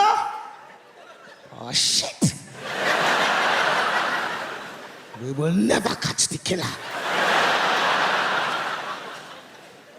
But it's not Nigeria, it's not just Nigeria. I've been all over the world, I've experienced different things, you know. I went to the Caribbean, went to Jamaica. Any Jamaicans in? I went to Jamaica, I was over there. And I was over there with my friend, and my friend's great-grandfather died while we were there. And we went to the funeral home to pick up the body. And as I said, it's a hustle to live out there. There was a guy outside the funeral home trying to sell us stuff as we went in. He came up to us like that. Psst, psst, come here, come here, come here. You want to buy a cheaper coffin? Go inside, get the body, bring it in the alley out the back. I'll meet you on the other side. That wasn't the worst of it, people. That wasn't the worst of it. We went in to pick up the body, and none of the bodies were labeled. I will repeat that. None of the bodies were labeled. We're like that. We're here to pick up Mr. Spencer. And the guy was like that. Right, Mr. Spencer. Mr. Spencer. Which one looks like a Mr. Spencer? You're gonna have to look yourself. Come and have a look yourself. Come. Open the coffin. Is that Mr. Spencer? That's not Mr. Spencer? No? All right then, come. What about this one? Is this one Mr. Spencer? Look inside, man. I know it doesn't have any face, but do you recognize the flip flap? No, that's not Mr. Spencer. All right, come. What about this one? Look inside, man. Look inside. Is that Mr. Spencer? That's not. What are you crying for? That's not Mr. Spencer. What are you crying for? Is that Mr. Spencer? No. Is that Mr. Spencer? No. Is that Mr. Spencer? No. What about this one? No. What about this one? No. Well, after about 20 bodies like that, forget it. Give me that one.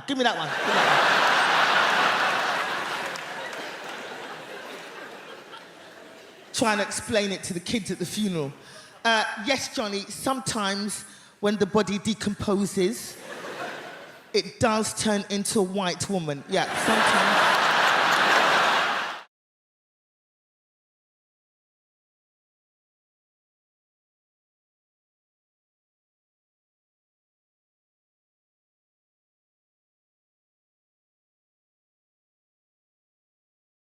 They say it's hard, you know, bringing kids up is difficult. They say kids these days are influenced by these new hyper-violent computer games. And that's nuts, isn't it? If we'd been influenced by the computer games from our childhood, we'd have to go around going like, beep, It'd be rubbish, wouldn't it? No one would play with that kid with beep, beep. Can I be in your gang? No, you're a bit weird, mate, to be honest. Imagine being influenced by Pac-Man. You'd have to like walk around in a darkened room munching pills and listening to repetitive music. It's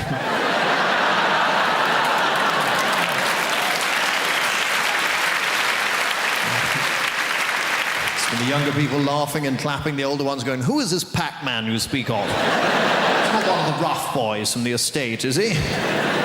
There were some rough kids where I live, and they're not being rough, they're just being confusing. You know, you come out of your house, they go, yeah, your mum makes gravy for leopards, innit? Yes, I believe she does. She does a lot of charity work. These are scary kids. Even the dirty old men are scared of these kids. See them turn up in their car, put the window down, like, hello, little boy, do you want a sweet? The kid's like, what sort of sweets have you got? Said it best be good if you come on here and trouble me with your sweetie talk, right? You don't want any mojo or drumstick rubbish, you get me? You must have a serious sweetie offer for me, boy. Blokes panic. I was like, well, I've got bonbons. I wasn't sure what to bring, to be honest. Dib dab there, wham bar. Wham bar, your sweets are rubbish, man. Shut up. No. Wambars used to be big like that. Now they're small, innit? So you're gonna have to do better than a wambar if you want to see my dick, right? Hey, man, look at your car driving a Saab. You got no pride. Get out, you wambar bitch. Next pervert, please. How many sweets have you got, Sweaty? What do you mean, Neverland? Yeah. But we live in exciting times anyway, you know. It's very exciting being in London, you know. The Olympics. Fantastic. We didn't really want the Olympics till we heard France might get it.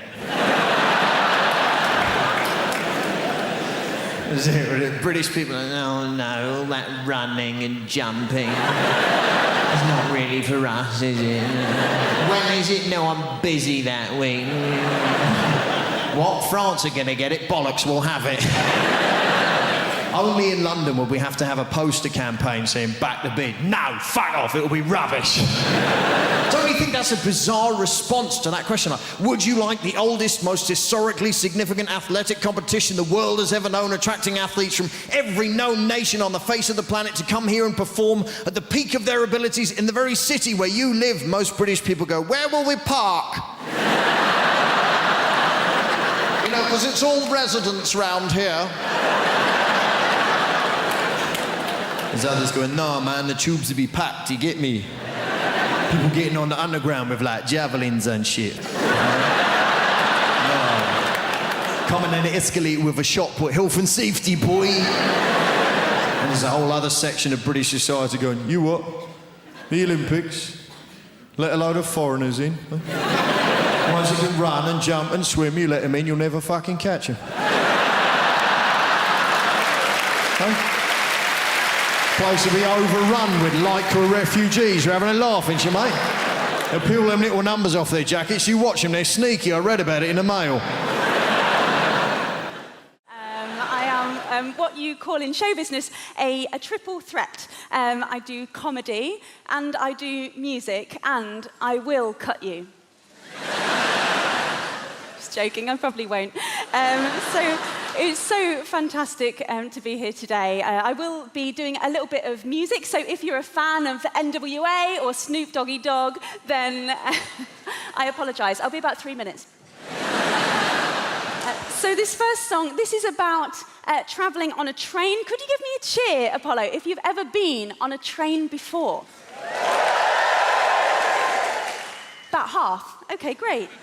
Lovely. Well, the half of you who cheered, that means you are my target demographic. Congratulations. So I'm going to sing this song. This is about the worst thing any of us can ever encounter on a train journey. Just before I sing it, I have had some problems at previous gigs, actually, so I just want to make something crystal clear. If you listen carefully, I'm not even saying the word Hindu.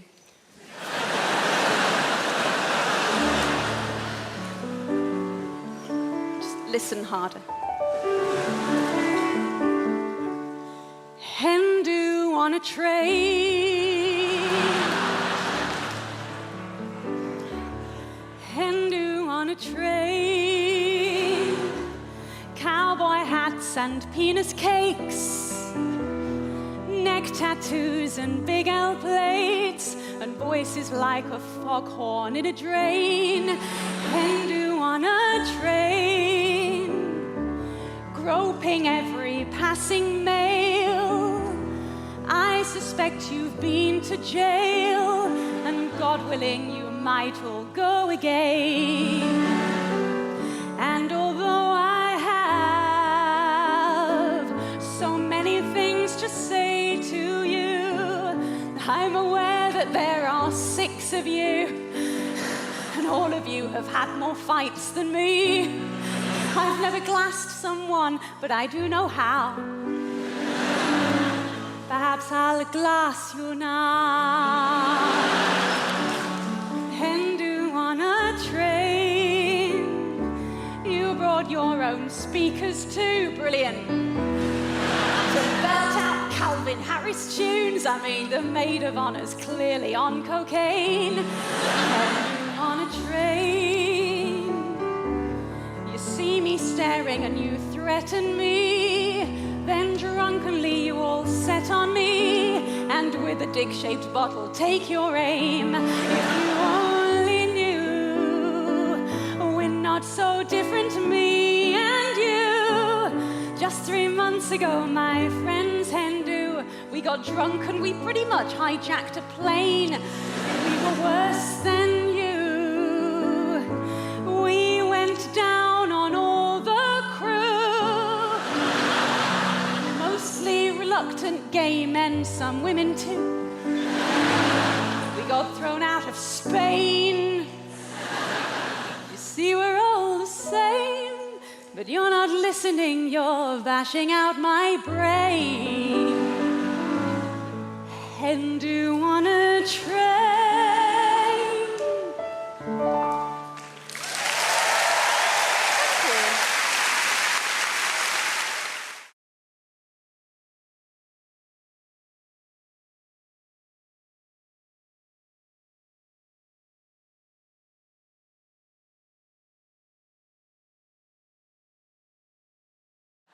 I am quite impressed at the number of sports that have been adapted for disabled people, though. It's nice that they are so inclusive these days. I reckon we should go further and adapt versions of classic board games as well. You could play a very special edition of Guess Who, where all the characters had disabilities. No one would ever win, because everyone would be too afraid to describe their character in case they caused offense. The questions would be fun as well. Is your person incontinent? Does your person have crayon around his mouth? Does your person have trouble speaking properly? Is your person Danny Dyer?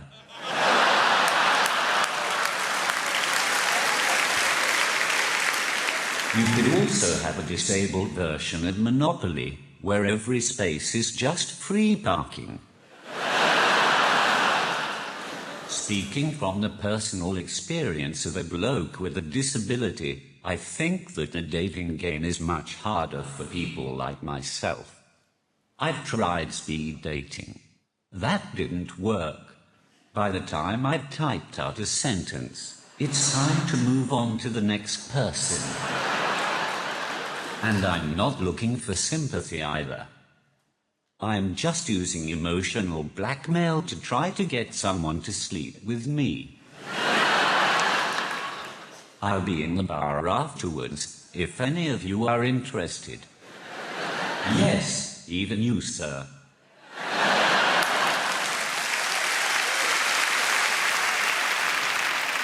One of the main problems I have with dating is that I find it hard to approach girls in the traditional sense.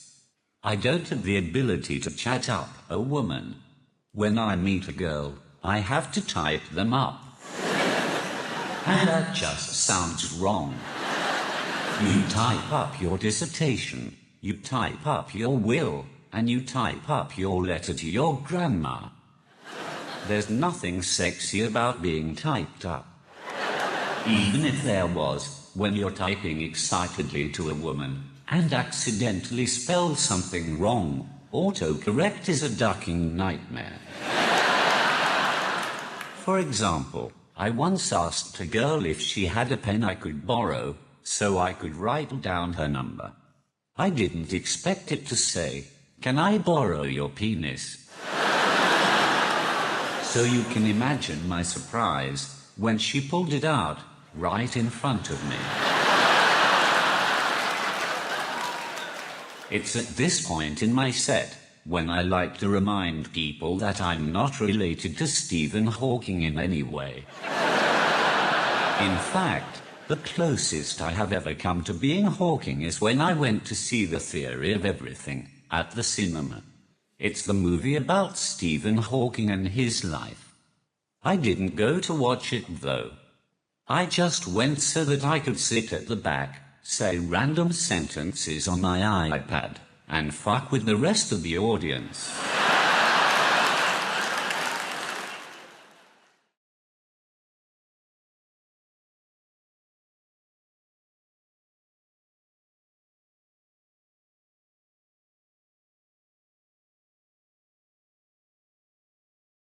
I used to be not exactly ashamed of my blackness, but I never wanted to do anything that could be seen as stereotypically black, and it followed me all my life. So when I was younger, when I was at school, if I was ever in PE and a basketball would come flying at top speed towards my face, instead of catching that basketball in the air, dribbling it towards the nearest net and slam dunking the thing as I naturally would,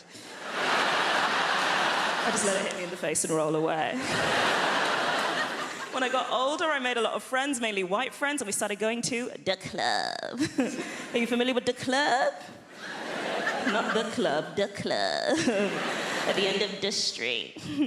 Whenever I went to the club and I was dancing with a group of friends, I would deliberately dance less well on purpose, so that the white people wouldn't be intimidated. There'd always be one other black person in the corner of the room, arms folded, looking at me like, you're disrespecting yourself. When meanwhile, I'll be in the middle of the dance floor just moving like Miley Cyrus. I tried so hard. I tried so hard to pass as white. I did all the white things. I bought pesto. I said tissue. And I got really dangerously into Jamie T. I am talking about the era of Jamie T, Pete Doherty, Jack Pignati, Jedward. I spent my late teens, arguably the sexiest part of one's teens, just sort of lusting over these gurning predators. Like, imagine me, you'll be at a house party with an edgy white boy and he'd have the whole edgy boy starter kit. He'd have the skinny jeans, roly fag, unacceptable BO. He'd be talking always about one of his two favorite subjects, which is always either dubstep or himself. And you'd be sitting on the windowsill and finally you'd pluck up the courage to just cut him off mid-anecdote, put your hand on his shoulder, look him in the eye and be like, mate, I love you.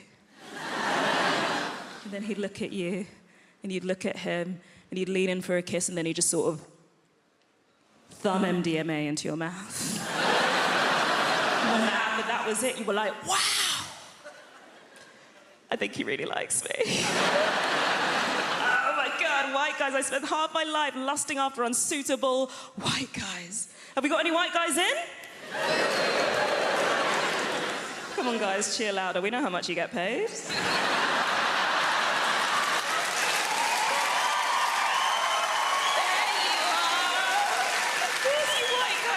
Because you are everywhere. You're in the White House, you're in the big banks, you're in all the fancy court cases, you're killing it. Sometimes literally. But I don't want anyone to think I'm having a go because I genuinely adore white guys. Love your work. Ed Sheeran, amazing. I haven't got anything against white men apart from obviously everything it is that they've done. Some of my best friends. Some of my best friends are white men. My mother is a white man.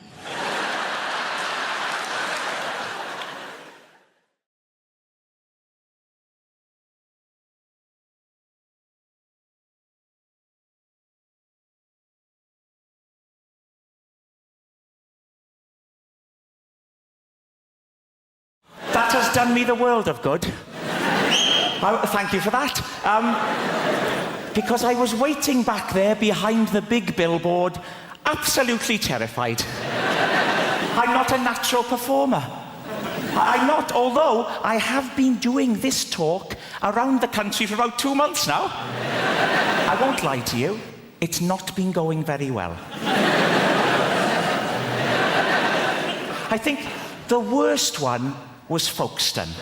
I have never seen an audience turn so quickly. Rushing at the stage, anger in their faces. Refund! Refund! It was horrific. I'll try and paint a picture for you. Youngsters will know what I'm talking about. Are there any youngsters in the... You can relax, sir. Well, there's a youngster. What is your name, sir? Riyadh. What's that? Riyadh.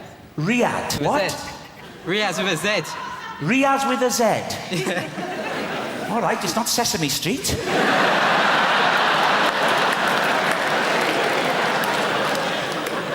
Riaz, how old are you? 18. 18? Shouldn't you be wearing a hooded top? Get out of my shopping centre! Riaz. Don't laugh at Riaz, please. You'll know what I mean, Riaz, when I talk about stage diving. Are you familiar? You won't know what I'm talking about, sir, but this is when a rock star, like a Kurt Cobain or a Duncan from Blue, they run and they leap, and you're right to be afraid, you're right to be afraid. They leap onto the audience, Riaz. It's terrifying. The audience grab hold of them and manhandle them. Turning them around like that, all over the place. Terrifying. Now, what happened at Folkestone was almost a complete reversal of that. with people just rushing at the stage. It was appalling. But I don't think we're going to have a repeat of that tonight. I don't. Because I'm already getting a lot of warmth from you. I am. To quote the great Darius Danesh, there's a lot of love in the room. There is. And a wide range. We've got Riaz with a Z. No one can take that away from you, Riaz. I wouldn't try to. You'd whip out your hooded top and you'd happy slap me into submission.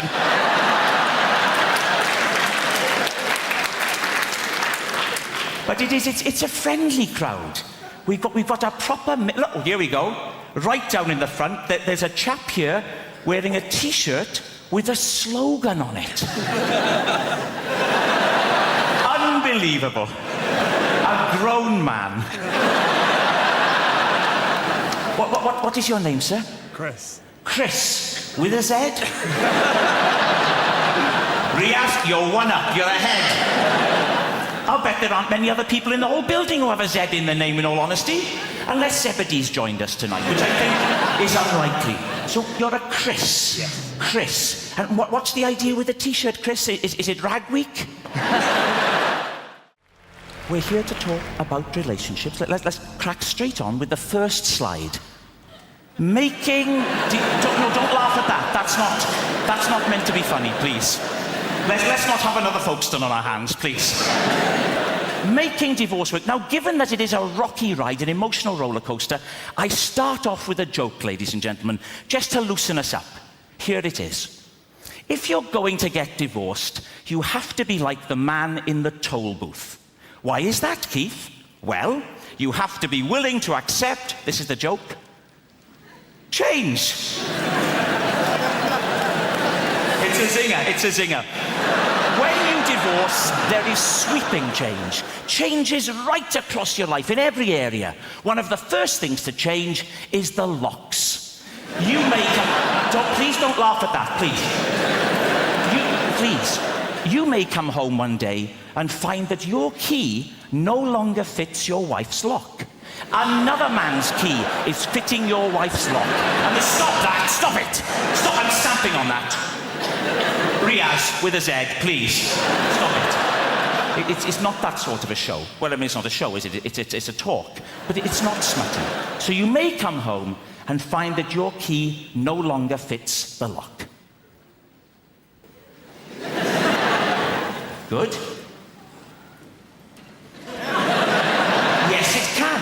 And it can be very difficult to tell why a relationship is going to go wrong. Why is that? Well, I think it's because at the beginning of any relationship, when two people get together, there's always a sense of what? Hammersmith, at the beginning of a relationship, a sense of... Pardon? Worry. No. Anyone else? At the beginning of a relationship, a sense of... Foreboding. Foreboding is the wrong answer. Lust, no. Uncertainty. There's always a sense of uncertainty. A feeling of will they, won't they? And there's no way of... Please, Hammersmith, take it seriously. We're talking about emotions. A sense of will they, won't they? And there's no... Hammersmith, I will walk off the stage, please. There's no way of predicting when a couple get together whether or not the relationship will work. Will it last a long time? No. Not a chance in hell. Will they stick together? No, no. Will the marriage endure? Yes. Yes.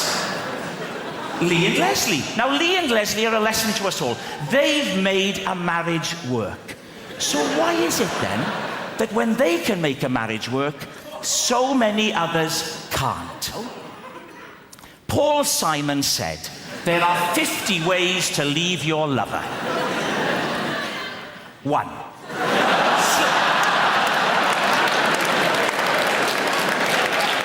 Hammersmith, time out. Please, start to take it seriously. 1. Slip out the back, Jack.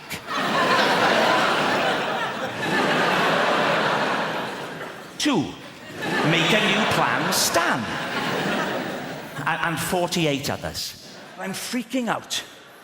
So the head hangs there for about 10, 12 minutes. Finally, the midwife says, it's almost here. It's time. If your wife gives one more push, he'll arrive. So my wife went, yeah. Baby went, I put the TV to mute. And I leapt across the front room.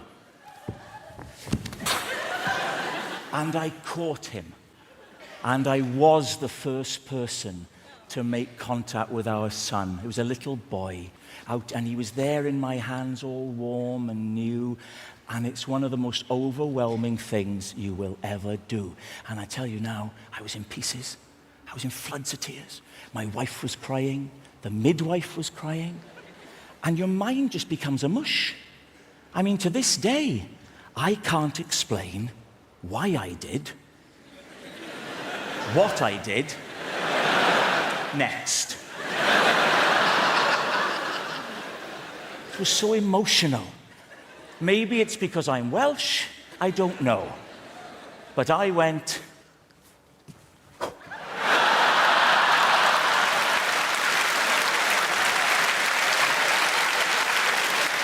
Well, thank God we hadn't cut the cord. He shot back. It was Junior Bungee. He ended up lying on the floor with all this umbilical cord snaking around the room back to his mother, yards of it.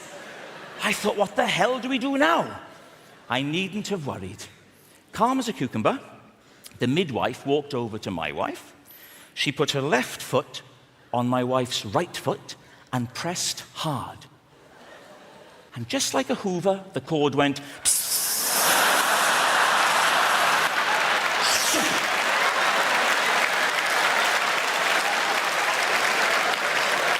that's why we called him Henry.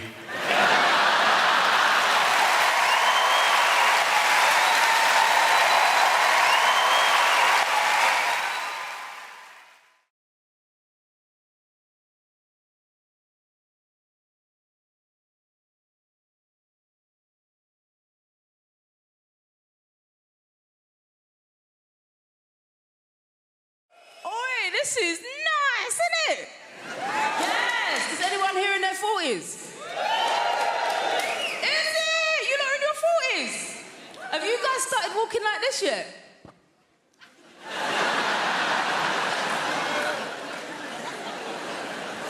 It happens like clockwork, you know? It's mad. Like, I'll be walking around the co-op like I'm in an art gallery, just... Reduced by how much? Not enough. That and I've got a boner for linen. Ooh. innit? I literally go out shopping for fabric and I'm like, give me a fabric that will crease really easily. Yes. I want to iron it for at least an hour. That's for me. That and candles. Woo! Now listen, I used to party hard. And I found that burning your money via candles is a great replacement. When I say I like candles, yeah, I'm going diptyque, baby. Thank you. I'm going Joe Malone. Fig for me. Which also, like, I'm from a council estate. What does fig really smell like? Does anyone? I'm just going on what Joe Malone told me, you know what I mean? These candles are expensive. I reckon for a £5, I could probably buy 50 figs, chuck it in the oven and just waft it around the house a few times.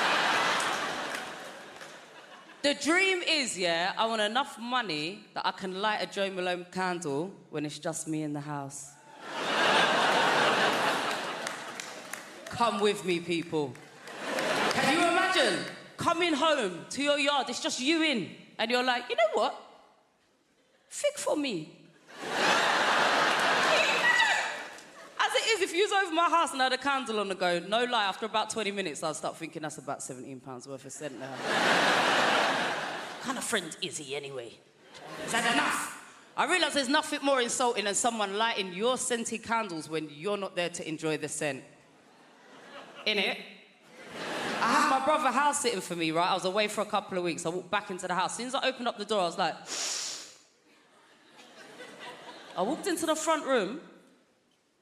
This guy is reclining on my sofa, lighting his spliff with my Joe Malone candle. The ash was falling into the wax. I was like, you all right? Yeah, you good? Now, we know as British people, when our voices go high like that, we mean the opposite, right? The higher our voices go, the less we're about it. You know what I mean? If someone's like, you coming to a party? You're like, yeah! What that means is, I'm not coming to your party, mate.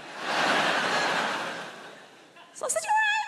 What are you doing? He's like, oh, it's just a bit of mood lighting, isn't it? So, IKEA tea light is mood lighting. That's not even it. It was a 3-wick candle. Only 1 wick was lit. Thank you.